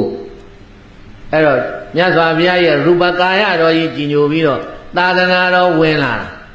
ပြီးတော့ဘုရားနာကမခွာဘူးဘုရားသိချစ်တာသူကအဲ့ဒါမြတ်စွာဘုရားစောစားလည်းပဲလက်အိုလေးချီမြတ်စွာဘုရားရွှေမျက်နှာတော်ကြီးဖူးတယ်မြတ်စွာဘုရားလမ်းလျှောက်တော်မူလည်းပဲဘုရားနောက်ကလက်အိုလေးချီပြီးတော့လိုက်တယ်ဘုရားပေါ်မှာတန်ရောစဉ်သိကြီးတာဘုရားသိချစ်တာမြတ်စွာဘုရားရဲ့ရူပကာယဒါကြည့်ပြီးတော့ကြည်ညိုနေတာသူဘုရားကိုအလွန်ချစ်တဲ့ပုဂ္ဂိုလ်ဘုရားကြည်ညိုတဲ့ပုဂ္ဂိုလ်ဘုရားအနာကမခွာဘူးဒါနဲ့မြတ်စွာဘုရားကချက်သားဝက်ကလေးငါဘုရားနာနေလို့မင်းဘာမှအကျိုးမရှိဘူးသွားတရားသွားအထုတ်ဆိုပြီးတော့ဘုရားခက်ဆတ်ဆတ်လေးမောင်းထုတ်လိုက်တော့မှသေသားရဲ့အဲ့ဒါတော်တယ်သွားပြီးတော့တရားအထုတ်နေတာဒါပေမဲ့ဘုရားကြည်ညိုတဲ့စိတ်ကမပြောက်ဘူးနေတာနေရတယ်တော်တယ်မှာဘုရားလွန်နေတာသူမြတ်စွာဘုရားမောင်းထုတ်လိုက်လို့လားတော့တော်တယ်မှာလာပြီးတော့နေရပေမဲ့လို့ငါဘုရားမျက်နှာဖူးမယ်ဒါပေမဲ့ဖူးခွင့်ရှိတာကသတရင်ကျော်လာပြီးနေမှာဘယ်နေ့မှဖူးခွင့်ရှိတယ်သတရင်ကျော်ရင်ပဝါဒနာပြုပြီးဝါကျွတ်ပြီးဆိုရင်ဒါဘုရားဖူးခွင့်ရပြီတန်ဃာတွေဒီလိုပဲဘုရားလာဖူးကြတယ်အဲ့ဒါနဲ့တန်ဃာ၄၅ပါးနဲ့ဘိသတ်တွေရှင်ဝဲကလိမထေသူများဟာဘုရားဖူးဖို့လို့ရာဇဂိုရောက်လာတာအဲ့ဒါရာဇဂိုရောက်လာတာဘုရားเจ้าတော်တော်မရောက်နိုင်တော့ဘူးတတိမယတစ်ချက်ရတစ်ချက်နဲ့အိုးလို့တဲ့တဲထဲမှာနေရတော့ဖယားဖူးဖို့ဤသူစိတ်ကအာယုံပြုတ်နေတာဖယားရှင်ကိုရောမြတ်ရဲ့ရူပကာယဘောမှာရူပပမာဏတရာတရားနဲ့လာတဲ့ဝက်ကလိဟာဖယားထံကိုမရောက်တော့ဘူးတဲ့ခရီးဆက်ပြီးတော့မသွားနိုင်တော့ဒီတဲထဲမှာပဲနေတော့တန်ဃာတော်တွေကိုသူပြောတယ်ရှင်တို့ဖယားတပည့်တော်ဝေဒနာတတိယလာတဲ့အခါမှာတပည့်တော်ဝေဒနာဟာမဆုတ်ဘူးဖေ။တက်နေတယ်အဲ့တော့တပည့်တော်ယောဂဝေဒနာပြင်းပြင်းထန်ထန်ခံစားနေရတယ်ဓာတ်ဖောက်ပြန်လို့ဖြစ်ပေါ်လာတဲ့ဝေဒနာတပည့်တော်ရှုလဲမရှုနိုင်ဘူးဖေ။ဟောပုထုဇဉ်တန်ဃာဘာတန်ဃာလဲပိသပုထုဇဉ်တန်ဃာမှတ်ထားပါဝေဒနာရှုတာပြောတာပိသရဲ့တကယ်ဝေဒနာပြင်းလာရင်အဲ့ဒီဝေဒနာကိုရှုဖို့ဆိုတာမခံနိုင်ဘူးတဲ့ပြောဖို့ပြောတယ်တပည့်တော်မရှုနိုင်ဘူးအဲ့တော့ပိသတ်တွေမရှုနိုင်ဘူးဆိုတော့ဝေဒနာမရှုနိုင်တော့ဘာနဲ့ခုခံနေတယ်လဲဝေဒနာပတိကောဒေါသောဥပ္ပစေတဲ့အမလေးဘုရားကဲတော်မူပါဘုရားကဲတော်မူပါဟောဘုရားကဲတော်မူပါအမေတချို့တကာကြီးတွေမှာနေမကောင်းဖြစ်လို့ရှိရင်အမေခေါ်တယ်ဘယ်သူခေါ်လဲသူ့အမေကသေသွားတာအနှစ်50လောက်ရှိပြီဟဲ့နေမကောင်းဖြစ်ရင်ဘယ်သူခေါ်လဲအမေမခေါ်ဘူးလားဘေးသားအဲ့တချို့ကအဖေအဲ့ဒါခုခံနေတာဘာနဲ့ခုခံနေတာတော့အမေနဲ့ခုခံနေတာအဖေနဲ့ခုခံနေတာမရဘူးရသလားအဲ့ဒါဓမ္မခဏခေါ်ပါများတော့မေးတယ်ဗျာဘာလို့အမေခဏអော်နေလဲဆိုတော့ငါအမေခေါ်မှတတ်တာတယ်တဲ့အမေခေါ်မှဗါတယ်အဲ့တော့ဘေးကလူကဘယ်လိုလုပ်တော့ဆိုတော့ဘေးကလူနာသောက်ကနေပြီးတော့ तू ကအမေခေါ်လိုက်ဟေးဟိုကထူပေးလိုက်ဟိုကအမေဟေးဟိုကလည်းထူတယ်ဒိုင်ငံထူပေးတယ်ဟိုကလည်းဘာ तू တတ်တာလဲဆိုတာဟုတ်အမှန်ကတော့ဘေးသားတွေအဲ့ဒါခုခံနေတာအမေနဲ့ခုခံနေတာမရဘူးအဖေနဲ့ခုခံနေတယ်မရဘူးအမလေးနားလိုက်တဲ့ငါသားရဲ့အမေငါလိုက်တဲ့ငါသားရဲ့ဟောသားနဲ့ခုခံတယ်သားခေါ်မှတတ်တာတယ်သမီးခေါ်မှတတ်တာတယ်အမေကမခဲဟောနဲ့အောင်ဟိညညိုနေတာဘေးသားတွေခုခံနေတာဘာလို့နေတာလဲဝေဒနာပစ္စယဝေဒနာဒီဟူသောအကြောင်းကြောင့်ပတိကလို့ခေါ်တဲ့ဒေါသသေးသေးလေးဒီဥပ္ပစ္စတိဖြစ်၏တဲ့ဒေါသဖြစ်နေတာတဲ့ဘာဖြစ်နေတာလဲဒေါသအကြီးစားကြီးမဟုတ်ဘူးဗျဒေါသအကြီးစားဆိုရင်တော့ထွေးခံနဲ့ကောက်ပေါက်မယ်အနာနိဒာနဲ့ကောက်ထုမယ်အဲ့ဒါဒေါသအကြီးစားဒေါသနောက်တစ်မျိုးရှိတယ်ပတိကတဲ့ဘာတယ်လဲပြောဟဲ့ပတိကဆိုတာဒေါသအသေးစားလေးဒေါသအသေးစားနဲ့ခုခံနေတယ်ညင်းညူနေတယ်တချို့ကလည်းပြောတယ်မေညင်းမနေသားမှနဲ့သူများကြားတာစိတ်မချမ်းတော့ငါညင်းမှတတ်တာတယ်တဲ့ဘာလဲညင်းမှတတ်တာတယ်တဲ့ဒီလိုလူမျိုးကမတွေ့ဘူးလားသူကတော့သက်သာနေတယ်ဘေးကလူကနားမချမ်းသာဘူးနားချမ်းသာသလား ကိုင်းဒီတော့ဘိသရဲ့အဲ့ဒါတွေကမှတ်ထားပါပတိကလို့ခေါ်တဲ့ဒေါသနဲ့ခုခံနေတယ်ယခုလည်းဘိသတဲ့ရှင်ဝက်ကလေးပတိကလို့ခေါ်တဲ့ဒေါသနဲ့ခုခံနေတယ်မြတ်စွာဘုရားကဲတော်ဟူပါဘုရားဘုရားကဲပါဘုရားကဲပါအဲ့ဒီလိုနဲ့ဘိသတဲ့တရားမရှိမှတ်ဘူးတဲ့ပုဂ္ဂိုလ်တွေကဝေဒနာဖြစ်လာရင်ဒေါသနဲ့ခုခံမယ်။ဘာနဲ့ခုခံမယ်။အမေတမယ်အဖေတမယ်မျက်ရည်တွေကြမယ်သုတ်တတတနဲ့တညင်းကြီးတညူညူနဲ့ဖြစ်လိမ့်မယ်။တော့ကြတတိလေးသွားပြန်ပြီ။တော့ကြတတိလေးပြန်ရပြန်တယ်။ပြန်ရတဲ့အခါကျတော့မှအရှင်ဝက်ကလိကဘာပြောလဲဣဋ္ဌတုံမေအာဟုသောယေနဘဂဝါတေနုပါသင်္ကမထာရှင်မရတော့ဒီမှာမြတ်စွာဘုရားထံကိုသွားပါတော့ဥပသင်္ကမိတ်တော်မမဝဆနေနာဘဂဝတ္တောပါရိတိတထာဝနထမြတ်စွာဘုရားရှိကိုသွားပေးပါမြတ်စွာဘုရားရဲ့ခြေတော်အစုံကြာပရုံတို့ကိုလည်းပဲတပည့်တော်ကြော့တယ်လို့ပြောလိုက်ပါဘုရားလျှောက်ပေးပါဘုရားဝက်ကလိဗန္နေဘိက္ခုအာဘာတိကောဒုက္ခိတောဘာလတိလာနောအရှင်ဝက်ကလိမထေသူများကမြတ်စွာဘုရားထံကိုမလာနိုင်တော့ပဲနဲ့တောထဲမှာရာဇကြိုမြို့ပြင်ကအိုလုံးတဲ့တဲလေးထဲမှာတဲ့ယောဂဝေဒနာတွေခံစားနေရပါတယ်မြတ်စွာဘုရားလို့ဘုရားကိုလျှောက်ပေးပါမြတ်စွာဘုရားဖူးခြင်းပါတယ်လို့လျှောက်ပေးပါအဲ့ဒါနဲ့တန်ဃာတော်တွေမိတ်လိုက်တော့တန်ဃာတော်တွေကကမကရံဝေလိဝန်သွားဝေလိဝန်ရောက်တဲ့အခါကျတော့မြတ်စွာဘုရားကိုဝက်ကလိလျှောက်ခိုင်းတဲ့အတိုင်းတူတူပြောဆိုပေးတဲ့အဲ့ဒါမြတ်စွာဘုရားကိုလျှောက်တော့မြတ်စွာဘုရားရှင်ကိုရောမြတ်ကအဓိဝါသေတိဘဂဝါတုံနိဘာဝေနမြတ်စွာဘုရားစိတ်ငြိမ်ပြီးတော့နားထောင်လိုက်အဲ့တော့ဘုန်းကြီးတို့စာပေများမှာဘုရားဘာမှခွန်းတုတ်မပြန်ဘူးဆိုရင်လာလျှောက်တဲ့ကိစ္စသဘောတူတယ်ဆိုအဓိပ္ပာယ်ရတယ်အဲ့တော့တန်ဃာတော်တွေကပြန်သွားတော့တာပေါ့ဘုရားငြိမ်စိတ်ငြိမ်နဲ့ဝန်ခံလိုက်တယ်ဘုရားကြွလာမယ်နေရာထိုင်ခင်းပြင်တယ်မြတ်စွာဘုရားလူနာတည်င်းမေးသွားမှာဘာတည်င်းမေးသွားမှာလဲမြတ်စွာဘုရားကဝေလူဝံမှာဝက်ကလေးကဘေးသားရရတဲ့ရုပ်မျိုးအပြင်ဘက်ကအိုးလုံးတဲ့တဲတဲမှာဘုရားရှင်ကိုရောမြတ်ကြွတော်မူလာပြီတို့တို့ပြောဆိုဝေလူဝံကနေမြတ်စွာဘုရားကြွတော်မူလာတဲ့ခါမှာဘေးသားရဲ့တဲကမှောင်းနေတယ်အိုးတွေဖုတ်ထားတာဟိုဘက်ကအိုးအစိမ်းတွေအိုးအကျက်တွေကွဲပြီးသားအိုးတွေရှုပ်ရှက်ခတ်နေတဲ့ဒီနေရာဟာအဲ့တော့တဲတဲကိုမြတ်စွာဘုရားဝင်လဲဝင်လိုက်တော့မြတ်စွာဘုရားကရောင်ကြီးတော်လွတ်လိုက်တယ်တဲ့ဘာလို့လိုက်တယ်လဲ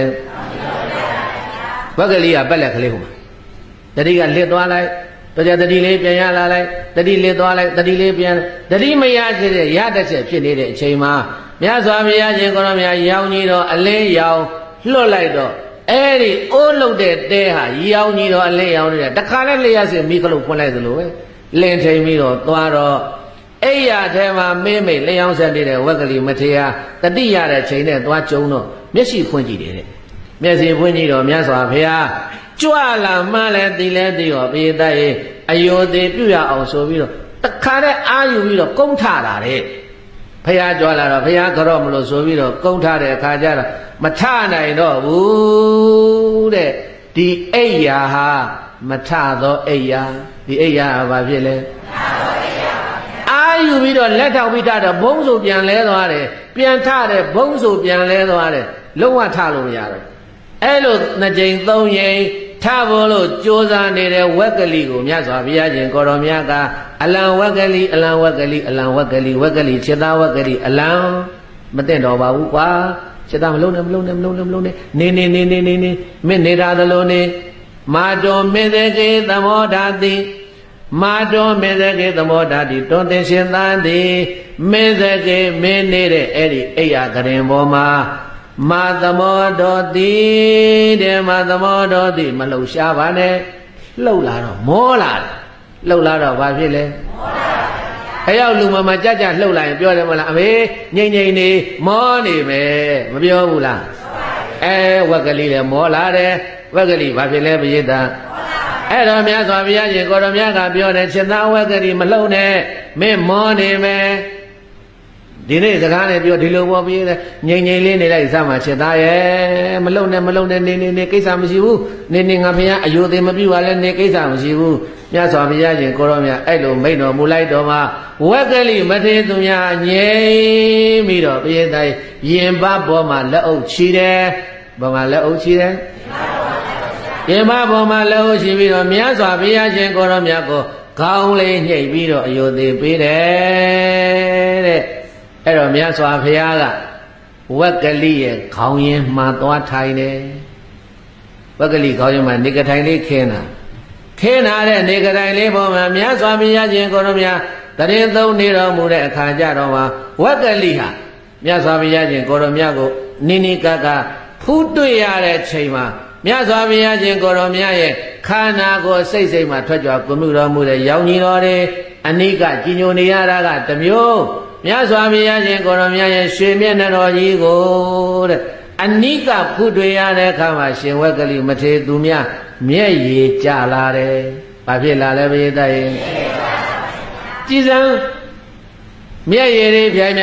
ကြာပြီးတော့ရှိုက်ကြီးတငယ်နဲ့ငိုရောဘုရားရှိမှာရှိုက်ကြီးတငယ်နဲ့ငိုတဲ့အခါကျတော့မြတ်စွာဘုရားရှင်ကိုရောမြတ်ကဟဲ့ဒီမျက်ရည်ဟာဘာလို့ကျတယ်လဲငါဘုရားလည်းကြွလာပြီမငိုနဲ့မင်းဘာဖြစ်လို့လဲဝမ်းသာဝမ်းနေတယ်ဘာလဲဘုရားရဲ့ဝမ်းသာရင်လည်းမျက်ရည်ကျတယ်ဝမ်းနေရင်လည်း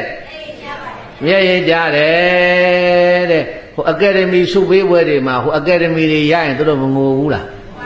ဘာလို့ငိုတာလဲဝမ်းသာလို့ငိုတာတဲ့ဟိုတမီးဘာပြောမှတော့မတည်တော့ဘူးဘာပြောမှမတည်တော့ဘူးဟိုလေဝမ်းသာပါတယ်ဟိုဒီအကယ်ဒမီစုကြီး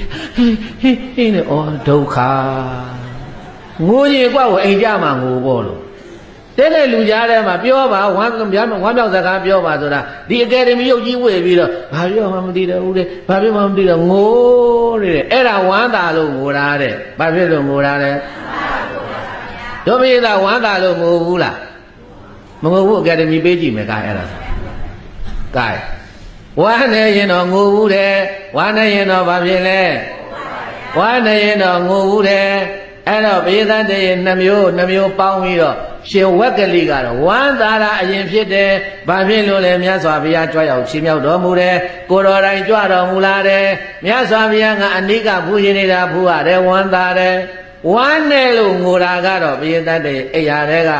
ဒီအိယာကငါမထတော့ဘူး။သူ့ယောဂရှင်နေသူသိတယ်။မြတ်စွာဘုရားကိုကာယဝတိမနောချီပြီးတော့ဘုရားတပည့်တော်လက်ဆဲပြာထိပ်ပါမိုးပြီးတော့ပြင်စပရိဋ္ဌိတာနိအကြဖြင့်ရှင်ဘုရားကိုတပည့်တော်မကြော့နိုင်ဘူးဒါကြောင့်မို့လို့ဝမ်းနေတယ်တဲ့မထာသောအိတ်ချင်းဖြင့်ဒီအိတ်ရပေါ်မှာအိတ်ရတော်မယ်ဒီခန္ဓာကိုယ်ကြီးကိုစွန့်ရတော်မယ်မျက်ရည်တွေဖြိုင်ကြတော့မြတ်စွာဘုရားရှင်ကိုရောမြတ်ကအနိက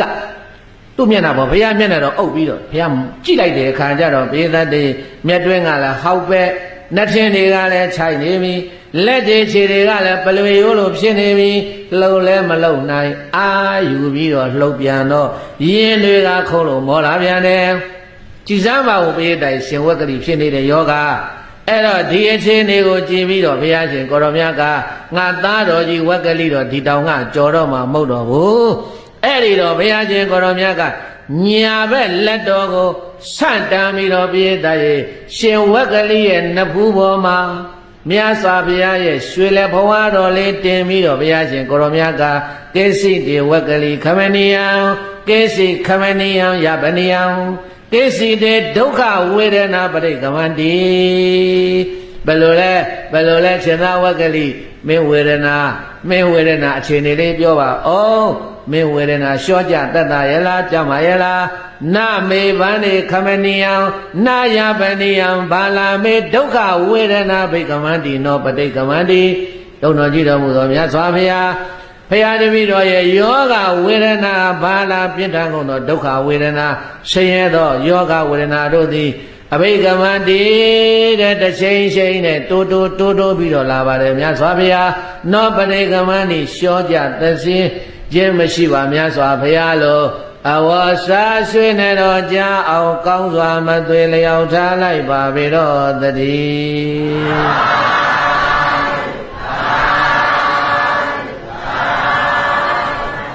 ဝေဒနာဟာနောက်မဆုတ်ဘဲနဲ့ရှေ့ကိုယ်တာတိုးလာပါတယ်မြတ်စွာဘုရားလို့လျှောက်တော့မှဘုရားရှင်ကိုရောမြတ်ကအချိန်မရှိဘူးဒီတိုင်းဆိုရင်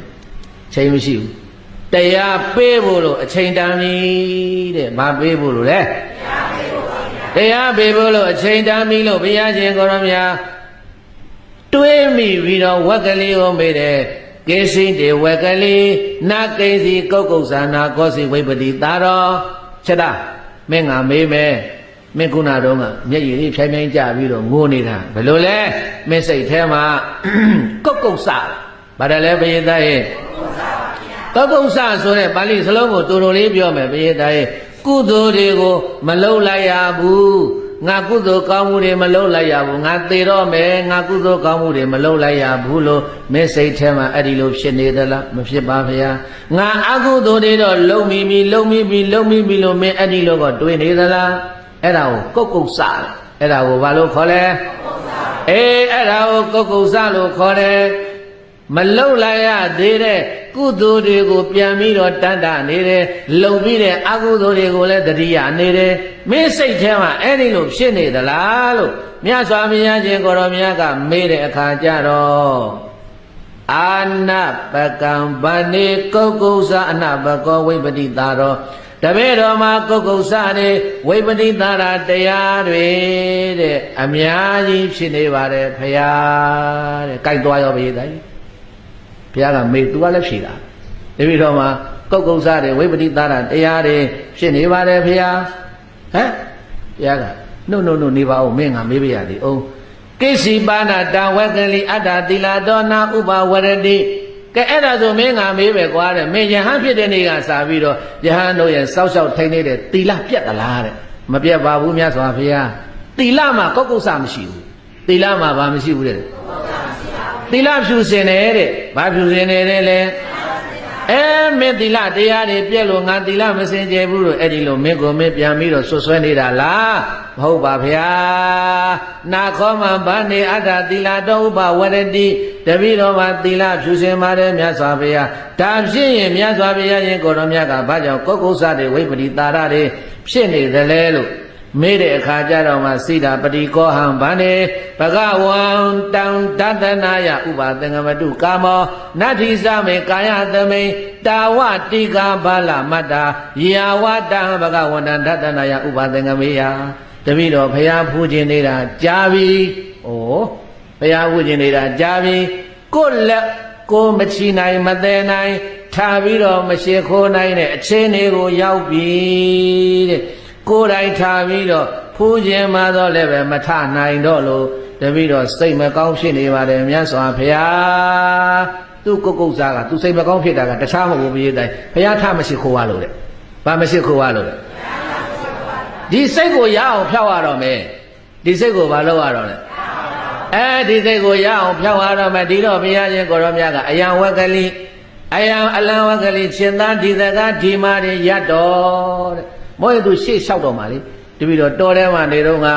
ရှင်ဘုရားကိုတပည့်တော်ဝါဇုလကမိုးတွေရွာတော့ကလွန်တယ်ဖယားဝါကောင်လာရောက်တော့လဲရှင်ဘုရားကိုတပည့်တော်တတိရတယ်ဖယားကလမ်းပွင့်ပေးလို့ရတော့ဘုရားသူပြောတော့မှဒါတွေကဒီနေရာမှာတေဘေးတေဝစိုက်နေတဲ့နေရာမှာဒါအရေးမကြီးတော့ဘူးအရေးကြီးသလားအရေးမကြီးတော့ဘူးဒါကြောင့်ဘုရားရှင်ကိုတော်မြတ်ကအလံဝက်ကလေးရှင်သာဝက်ကလေးရက်လိုက်စမ်းဒီနေရာမှာဒီစကားဘာဖြစ်လဲဒီမှာပြန်တော်မူမဲ့အချိန်ကကတ်နေပြီဒီကိုတော်ဟာအဲ့တော့ဘုရားရှင်ကိုတော်မြတ်ကတိမ့်တင်ဣမိနာပုတိကာယေနဒိဋ္ဌေနတေတယတေရှင်သဝကလိတိဒိဋ္ဌေနဖူးမြင်ခြင်းကအလိုရှိသောဣမိနာပုတိကာယေနဟောဒီငါဘုရားရှင်ခန္ဓာကိုယ်ရုပ်အကောင်ပုံကြီးပြီကိဉ္ပဲကျိုးရှိအနိဟဲ့ဝကလိမင်းငါဟာဒီခန္ဓာကိုယ်ကြီးကအပုတ်ကောင်ကြီးกว่าဘုရားကခေါင်းရင်ကထိုင်ပြီးတော့ဒီအပုတ်ကောင်ကြီးကိုမင်းထိုင်ပြီးတော့ဖူးနေလို့ဘာအကျိုးရှိမှာတော့အနာနဲ့ဆေတဲအောင်ပေးရတယ်ဘုရားတည်းငါဘုရားခန္ဓာကိုယ်အပုတ်ဘုန်းကြီးတို့စာပေမှာမေးထားတာရှိတယ်မြတ်စွာဘုရားဒီကျင်ကြီးကျင်ငယ်စွန်တလားအပေါ့လေးသွားတယ်ဟောဖះလည်းခန္ဓာကိုယ်စားတော့ရှိထွက်မှာပဲခန္ဓာကိုယ်လေးကထွက်မလားမထွက်ဘူးလားဘုရားတဲ့ဒါကြောင့်မို့လို့ဟောဒီအပုတ်ကောင်းကြီးကိုမင်းဖူးမြင်ခြင်းကဘာလို့ရှိမလဲယောခောဝကလိဓမ္မပတ္တိသောမပတ္တိယောမပတ္တိသောဓမ္မပတ္တိဓမ္မာဟိဝကလိပတ္တံတောမံပတ္တိ မပတ္တနောဓမ္မပတ္တိမြန်မာလိုတူတူပြောမယ်ပိယတဟိဟိရှင်စေဧကအမှအပြင်ဓမ္မတရားကိုပတ္တနောမြင်သည်ရှိသောမင်္ဂဘုရားကိုပတ္တိမြင်သည်မိပါပေ၏မင်္ဂဘုရားရှင်ကိုရမြတ်ကိုပတ္တနောမြင်သည်ရှိသောဓမ္မတရားကိုလည်းပဲပတ္တိမြင်ပါ၏ဣန္ဒိဣသောဘဂဝါဘုရားရှင်ကိုရမြတ်ကဣမိနာဩဝါဒေနဤဩဝါဒစကားဖြင့်ဩဝတိကောင်းစွာမသွေဆုံးမတော်မူလိုက်ပါပေသတည်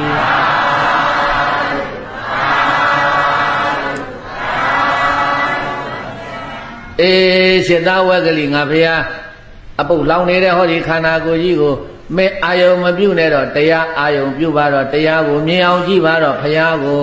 မြင်ကြရင်တရားကိုအရင်မြင်အောင်ကြည့်ရတယ်တရားမြင်မှဖះမြင်မယ်တဲ့ဘာမြင်မှဘာမြင်တဲ့ဘုရားကိုမြင်ပြီဆိုရင်တရားလည်းမြင်ပြီလို့ဘုရားရှင်ကိုရောမြတ်ကမိန့်တော်မူတယ်တဲ့အဲ့ဒါလေးလိုက်ဆိုကြည်သားမှာတရားမြင်လျင်ဘုရားပင်အမှန်ပင်မြင်ရမည်တရားမြင်လျင်ဘုရားပင်အမှန်ပင်မြင်ရမည်တရားမမြင်ဘုရားပင်အမှန်ပင်မတွေ့ပြီတရားမမြင်ဘုရားပင်အမှန်ပင်မတွေ့ပြီဘုရားမြင်လျင်တရားပင်အမှန်ပင်မြင်ရမည်ဘုရားမမြင်တရားပင်အမှန်ပင်မတွေ့ပြီဘုရားတရားအပြန်လန်ကတွေ့သွားမြင်ရမည်ဘုရားတရားအပြန်လန်ကတွေ့သွားမြင်ရမည်ဒီဝက္ကလိသုတ်တံမှာပိယတဲ့တရားနဲ့ဘုရားကိုဖြောင်းပြန်သွားတာနံပါတ်1ကတရားမြင်ရင်ဘုရားမြင်မယ်နံပါတ်2ကဘာတဲ့လဲအရေးကြီးနေပြီဟိုမှာသေဘေးသေဝဆိုင်နေပြီသေကံဤလူမမအဲ့တော့တရားအရင်ခေါ်တယ်ဘာရင်ခေါ်လဲပိယတဲ့တရားကိုအရင်မြင်အောင်ကြည့်ပါတရားမြင်ရင်ဘုရားမြင်မယ်တရားမြင်ရင်ဘာတဲ့လဲနောက်တစ်ခါကျတော့ဘုရားမြင်ရင်တရားမြင်မယ်ဘုရားမြင်ရင်ဘာမြင်မဲ့လဲအပြန်လာအသွားပြန်မြတ်စွာဘုရားဒီသေနာတော်ဟောတယ်ဝက်ကလေးမထေဘုရားပေါ်မှာအလွန်ကြီးညိုနေတဲ့သရတရားကိုအားပြော့သွားအောင်မြတ်စွာဘုရားကသရကတိတ်ဘုရားပေါ်မှာတိတ်ကြီးညိုနေတဲ့အခါကျတော့အဲ့ဒီသရကိုရှော့ချပလိုက်တာသရကိုဘာလုပ်လိုက်တာလဲဘုရားကိုအရင်မြင်အောင်မကြည့်နဲ့တရားအရင်မြင်အောင်ကြည့်ဒီခန္ဓာကိုအပုတ်ကောင်းကြီးကိုမင်းမူဖူးနေလို့မြင်နေလို့ဘာမှအကျိုးမရှိဘူးဟဲ့တရားမြင်အောင်ကြည့်တရားဘက်ကိုလှည့်ပေးလိုက်တာဘယ်ဘက်ကိုလှည့်ပေးလိုက်တာအဲ့တော့မှဝက်ကလေးမထေမြတ်စွာဘုရားပေါ်မှာကြီးညိုတဲ့တရားရော့သွားတယ်တဲ့တရားတအားတင်းနေတဲ့အချိန်မှာဘုရားကတရားကိုနည်းနည်းလျှော့ပေးလိုက်တယ်တရားကိုလျှော့ပေးလိုက်တဲ့အခါဘုရားပေါ်မှာသူနည်းနည်းလေးရော့တရားပေါ်မှာအာယုံဆိုင်နေတဲ့အချိန်ကကာလမှာရူပအိဋ္ဌဝါအနိစ္စဝါတိဘုရားကခေါင်းကြီးကမေးပြီရှင်သာဝက်ကလေးဟောဒီခန္ဓာကိုရုပ်တရားမြဲသလားမမြဲဘူးလားအနိစ္စံဗန္တိမမြဲပါမြတ်စွာဘုရားဒီယံဘာနာအိဋ္ဌံဒုက္ခဝါတံဒုက္ခဝါတိမမြဲတဲ့အနိစ္စသဘောတရားကဒုက္ခဝါဒုက္ခဝါတိဆင်းရဲသလားချမ်းသာသလားဆိုတော့ဒုက္ခဗန္တိတဲ့ဆင်းရဲပါတယ်တဲ့ဗါတယ်လဲဘုရင်တည်းယေယပါဏနေဇာဒုက္ခဝိပရိနာမဓမ္မကာလနုတံသမနုပတ္တိတောကာလနုတံသမနုပတ္တိတောဧတံမမဧတောဟမသမိဧတောမေအတ္တတိစေတဝကလိမြဲလဲမမြဲဘူးဆင်းလဲဆင်းရဲဖောက်လဲဖောက်ပြန်မမြဲဆင်းရဲဖောက်ပြန်နေတဲ့ရုပ်တရားကိုဒါငါဥစ္စာဒါငါအတ္တတို့တဏှာနဲ့နှစ်သက်မာနနဲ့ထောင်လွှားဒိဋ္ဌိနဲ့စွဲလန်းခြင်းကစေတသင့်တော်ပါမလားနောဟိတံဗန္တိသုံးခုနဲ့မေးတာဘယ်နှခုမေးလဲမသင့်တော်ပါဘူးမြတ်စွာဘုရားမင်းရဲ့ခန္ဓာကိုယ်ပေါ်မှာဖြစ်ပေါ်လာတဲ့ခံစားနေရတဲ့ဝေဒနာကရောနေဆံဝါအနေဆံဝါဘုရားကလှဲ့သွားပြီပရိသတ်ဝေဒနာဘက်ကိုလှဲ့သွားတာဘယ်ကိုလှဲ့သွားတာ ဝေဒနာနေဆံဝါအနေဆံဝါတိမင်းခံစားနေရတဲ့ဝေဒနာကတော့မြဲမလားဟဲ့ချစ်သားရဲ့ဆိုတော့အနေဆံဗန္တိတဲ့ဝေဒနာလည်းမမြဲပါဗျာဝေဒနာလည်းပါတယ်လေအဲ့ဒါကိုဝေဒနာအနေဆာတယ်ဘာအနေဆာတယ်လဲဝေဒနာလည်းမမြဲပါဗျာလို့အဲ့ဒီလိုဘုရားရှင်ကိုရောမြတ်ကမေးတော့ယံပနာဝေဒနာဒုက္ခဝါတံဒုက္ခဝါတိဒုက္ခဗန္တိအဲ့ဒီမမြဲတဲ့ဝေဒနာကတော့ဒုက္ခလားဒုက္ခလားဆိုတော့ဒုက္ခပါမြတ်စွာဘုရားလက္ခဏာညာ၃ပါးလက္ခဏာညာဘယ်နှပါလဲအနိစ္စဒုက္ခအနတ္တလက္ခဏာညာ၃ပါးဆိုင်အောင်မြတ်စွာဘုရားရှင်ကိုရောမြတ်ဟောဘုရားကမေးလိုက်ဝက်ကလိကဖြေလိုက်ဘုရားကမေးလိုက်ဝက်ကလိကဖြေလိုက်တဲ့ပြေသားရဲ့ဝက်ကလိရဲ့စိတ်ဟာခန္ဓာပေါ်ရောက်သွားပြီဘယ်ပေါ်ရောက်သွားလဲစောစောကဘုရားပေါ်မှာစောစောကဘာမှလဲဘုရားသိကြည်ညိုတဲ့ပုဂ္ဂိုလ်ဟာခန္ဓာထဲမှာဉာဏ်ဆိုင်ပြီးတော့ဘုရားရှင်ကိုရောမြတ်ဟောတော်မူတဲ့တရားဉာဏ်ပေါ်မှာခန္ဓာဆိုင်ပြီးတော့ရှုနေလို့ဘုရားမေးတဲ့မေးခွန်းကိုသူဖြေနိုင်တာပြီးတော့အရှင်ဝက်ကလိလက္ခဏာရဲ့သုံးပါးမြင်မို့လို့ဘုရားရှင်ကိုရောမြတ်ကရှင်ဝက်ကလိကိုဉာဏ်လို့ပြောရင်လက္ခဏာဉာဏ်သုံးပါးတဲ့လက္ခဏာဉာဏ်ဘယ်နှပါးလဲအေးအဲ့ဒါလေးလိုက်ဆိုကြည်သားမှာခန္ဓာ၅ပါးယုံနာအားပွားများရှုသိမည်ခန္ဓာ၅ပါးယုံနာအားပွားများရှုသိမည်ရှုပါများလင်အမှန်ပင်ဉာဏ်တွင်ပေါ်လိမ့်မည်ရှုပါများလင်အမှန်ပင်ဉာဏ်တွင်ပေါ်လိမ့်မည်ပေါ်လျင်မုတ်ချအနိစ္စဒုက္ခထင်လိမ့်မည်ပေါ်လျင်မုတ်ချအနိစ္စဒုက္ခထင်လိမ့်မည်ဒုက္ခထင်လျင်အနတ္တပင်ဆင်ခြင်သိလိမ့်မည်ဒုက္ခထင်လျင်အနတ္တပင်ဆင်ခြင်သိလိမ့်မည်အနတ္တမြင်အတ္တစင်ငါပင်ပြောက်လိမ့်မည်အနတ္တမြင်အတ္တစင်ငါပင်ပြောက်လိမ့်မည်ငါပင်အတ္တပျောက်ဆုံးကမုတ်ချချမ်းသာမည်ငါပင်အတ္တပျောက်ဆုံးကမုတ်ချချမ်းသာမည်ချမ်းသာလိုလားအမျိုးသားကြိုးစားအားထုတ်မည်ချမ်းသာလိုလားအမျိုးသားကြိုးစားအားထုတ်မည်အနိစ္စဒုက္ခရဲ့လို့ရှုပ်လာတဲ့ခန္ဓာပုပ်ပွားလို့နားပါတယ်မခံသာဘူး31ဘုံတခွင်မှာကြုံရအင်းဆိုးချက်ကထူအနတ္တအတ္တထင်သည်အနတ္တအတ္တထင်သည်ဓမ္မပင်သိဘူးမကြအစဉ်ပကတိမြူဓာက12ဥအာယတနာမြင်ကြနံလျက်တွေညာဓာကယဉ်တများထိခိုက်တာပါမသိလိုက်ထိုအခါမှာမသိလိုက်လို့ထိုအခါမှာကိုငါအထင်မှားတာကြောင့်ထင်မှားတဲ့တက်ကရေဆွဲမပြက်ပေငရဲနရဲ့အပါရေမှာငရဲနရဲ့အပါရေမှာကြာအရှိနေအောင်မိပါလေတပ္ပံအလုံးစုံသောခန္ဓာ၅ပါးတရားကိုဣတံဤခန္ဓာ၅ပါးတရားဒီမှာငါဤနတတကံကိုယ်ပိုင်ဥစ္စာမဟုတ်ပါကြတကားဧသောဤခန္ဓာ၅ပါးတရားသည်အဟံငါသည်နအတ္တမိမဟုတ်ပါကြတကားဧသောဤခန္ဓာ၅ပါးတရားသည်မေငါဤအနတ္တအတ္တမဟုတ်ပါကြတကားဣတိဤသို့ယထာဘူတံဟုတ်တိုင်းမှန်စွာသမ္မပညာယမှန်ကန်သောပညာဖြင့်ဝါထုသောဝိပဿနာဉာဏ်ပညာဖြင့်တထဗံကောင်းစွာမသွေးသင်ချစ်သာအာထုတ်သင်ပါပေသည်လို့ ဘဂဝါဘုန်းတော်6စုအောင်လံတူဖြစ်တော်မူသောဘုရားရှင်ကိုရောမြတ်ကအဝေါစာကရုဏာရှိတာမေတ္တာအဖြင့်မိန်ကြားတော်မူလိုက်ပါပေသတည်း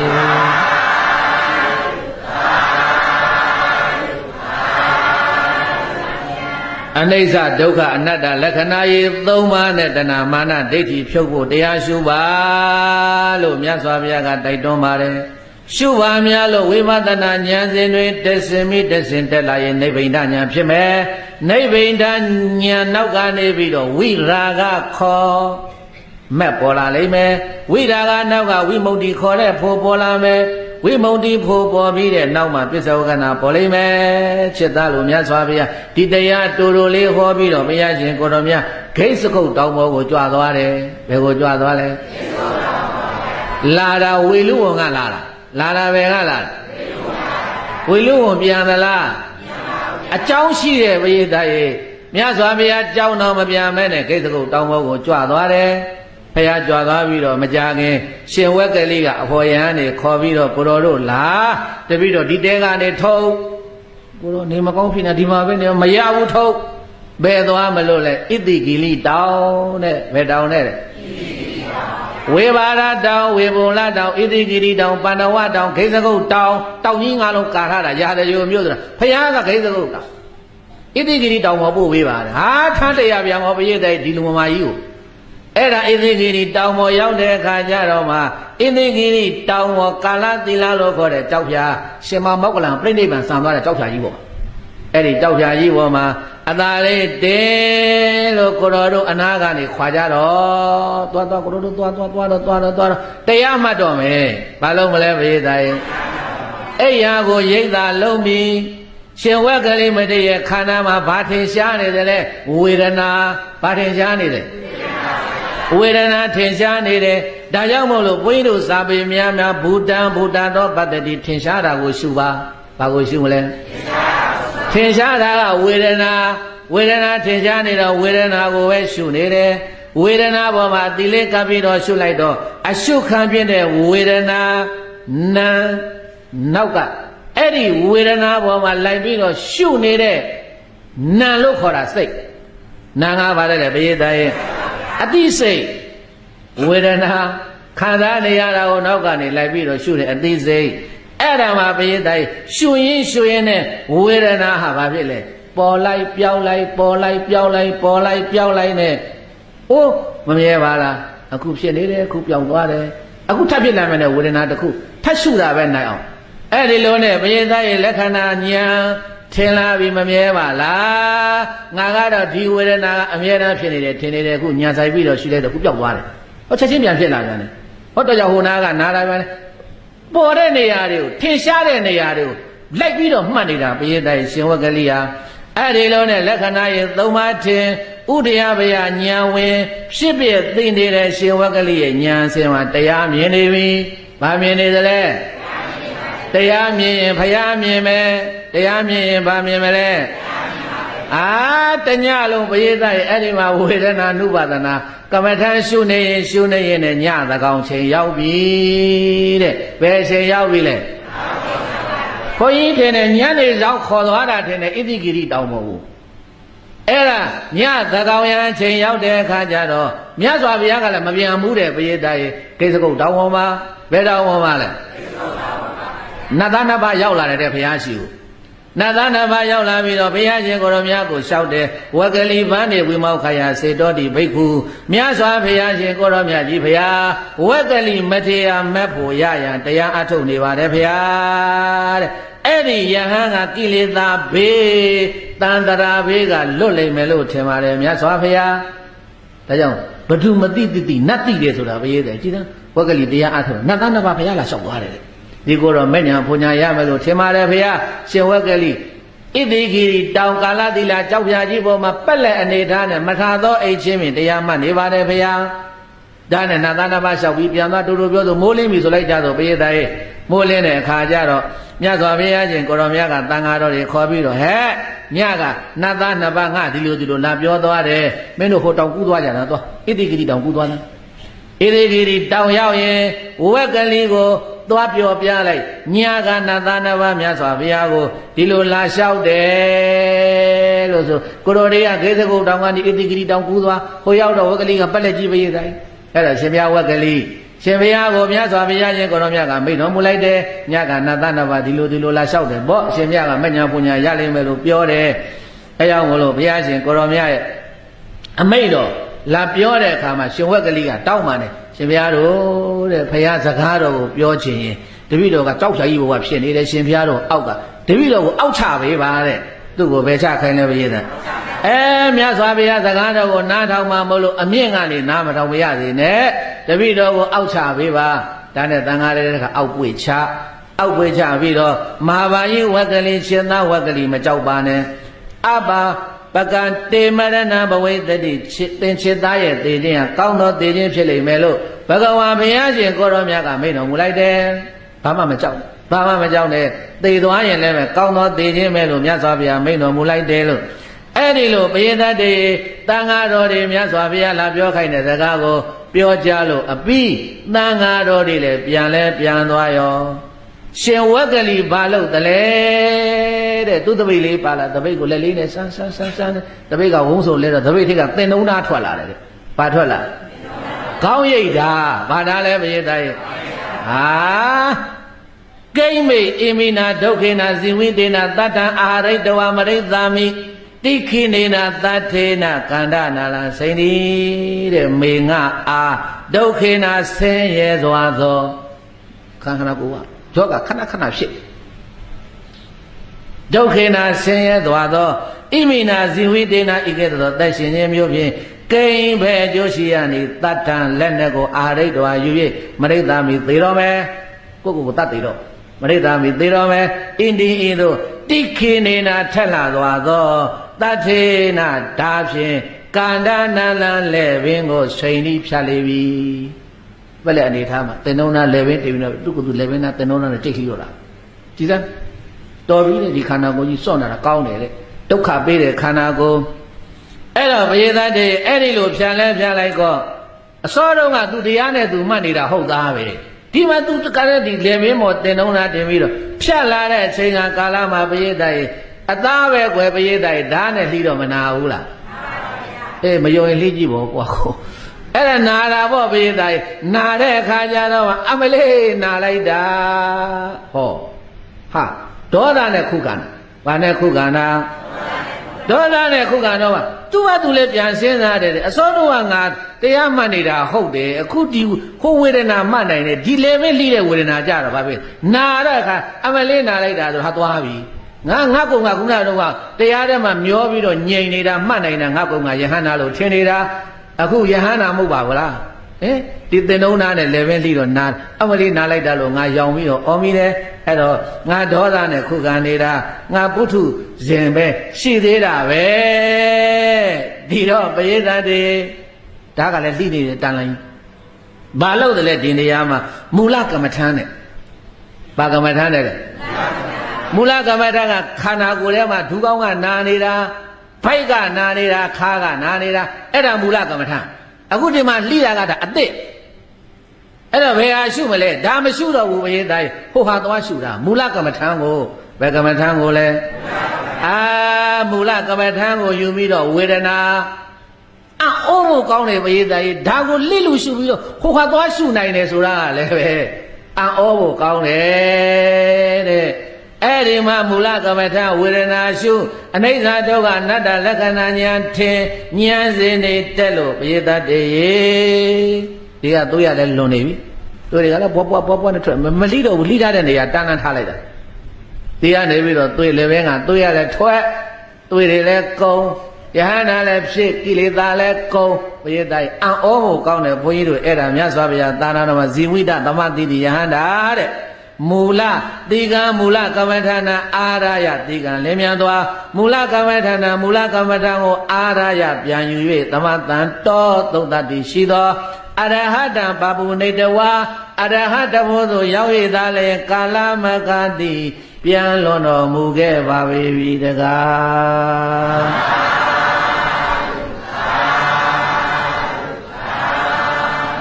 ယဟန္တာလည်းဖြစ်ပြိဋိဘံလည်းစံဘယ်သူမှမသိတာဘူးဘုရားတိုင်မြတ်စွာဘုရားကဒီဘက်ကခိစကုတောင်ပေါ်ကနေဘုရားမြင်တော်မူသိတော်မူတယ်မြင်တော်မူသိတော်မူတော့မှဘုရားကသံဃာတော်တွေခေါ်ပြီးတော့ဟဲ့လာကြသွားကြစို့ဣတိဂိရိတောင်သွားမယ်လိုက်ခဲကိုတောင်လဲရောက်လဲရကောဘုရားတိုင်လက်ရပဲစောင်းပြီးတော့ပြန်လွန်တော်မူနေတဲ့ရှင်ဝက်ကလေးရဲ့ပုံဘုရားရှင်ကိုရောမြတ်မြင်တော့မှကိုင်ဒီနာရှိတဲ့တက်ကိုင်းသိရွယ်ဒီကိုလုံးရှုကြရှားကြဖွေးကြအဲ့ဒီကာလာသီလကြောက်ဖြာပေါ်မှာပဲရှင်ဝက်ကလေးမထေသူမြတ်ရဲ့အလောင်းတော်ကိုပြကြအောင်မြတ်စွာဘုရားနဲ့တန်ဃာတော်တွေပရိသတ်တွေမိသင်ကြကြပါတယ်မိသင်ကြတို့ကြံတဲ့ခါကျတော့မိလဲငိမ့်လဲငိမ့်တာကိုဓာတ်တော်တွေကြံခဲ့တယ်တဲ့ဘာတွေကြံခဲ့လဲအဲ့ဒီဓာတ်တော်တွေကိုမြတ်စွာဘုရားနဲ့တန်ဃာတော်တွေပရိသတ်တွေယူလာပြီးတော့ပြန်လာပြီးဣတိဂိရိတောင်ကနေပြန်လာပြီးတော့အဲ့ဒီရာဇဂုံမြို့အပြင်ဘက်မှာဝက်ကလိစေတီတဲ့သူဓာတ်တော်တွေဌာပနာထားပြီးတော့စေတီတည်ပြီးတော်မူပါတယ်။ကိုင်ပရိသတ်ဝက်ကလိထေရပါဒံတရားပြီးသွားပါပြီ။အဲ့ဒါဒီတရားရဲ့အနှစ်သာရကဘာလို့ဆိုရင်ဘုန်းကြီးတို့တနေ့နေ့တစ်ချိန်ချိန်မှာအဲ့ရထဲမှာယောဂဝေဒနာတွေခံစားပြီးတော့နေရတဲ့ချိန်ကာလမှာ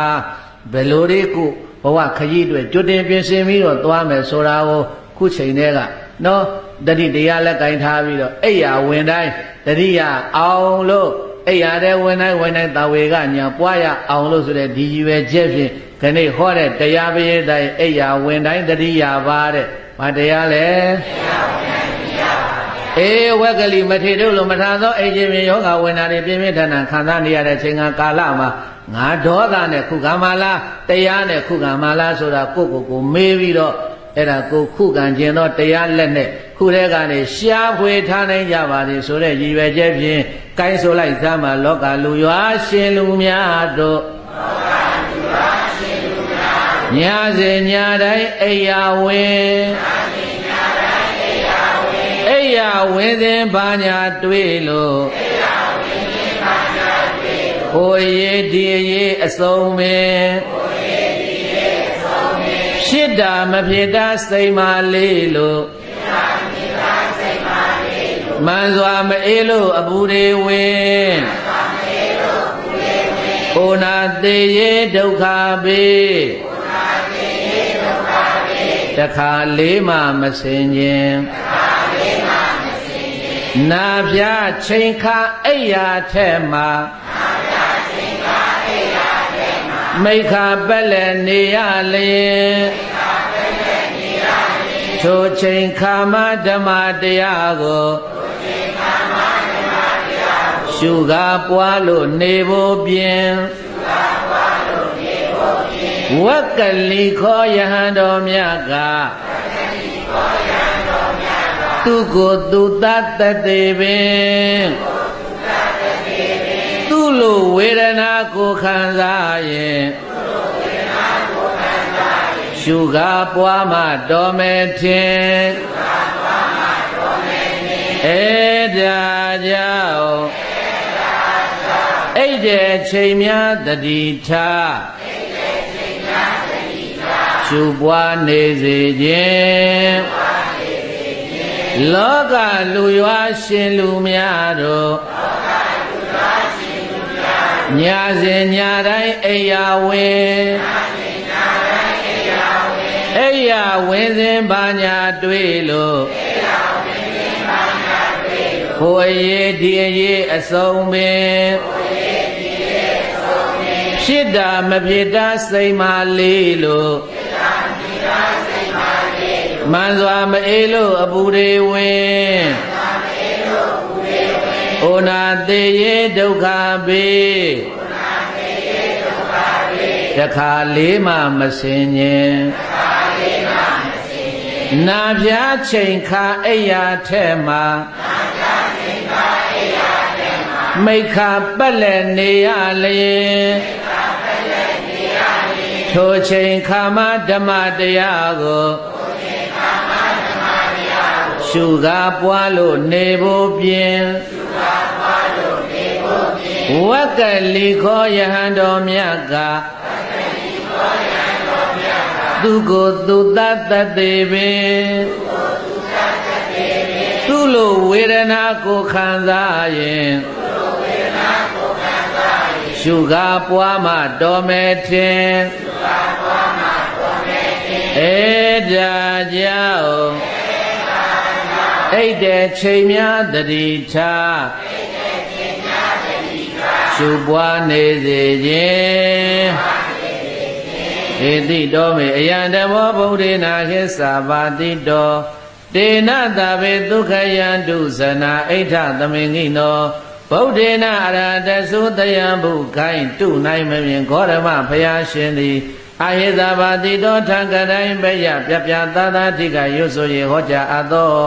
အယံဓမ္မောဝဂ္ဂလိထေရပါဒလို့ခေါ်ဆိုအပ်တဲ့အိယာဝင်တိုင်းတတိယပါလို့အမိပေးထားတဲ့ဓမ္မကထာဒေသနာတော်များကိုမေမယငါသည်ဒေတိတော်ဒုဒကဒကမတွေသိစေမစေကျင့်ကြံနိုင်ရပါစေဤအနေဖြင့်ကောင်းစွာမသွေဟောကြားတော်မူခဲ့ပါပြီဒေနထို့သောစိမှုဓမ္မဒါန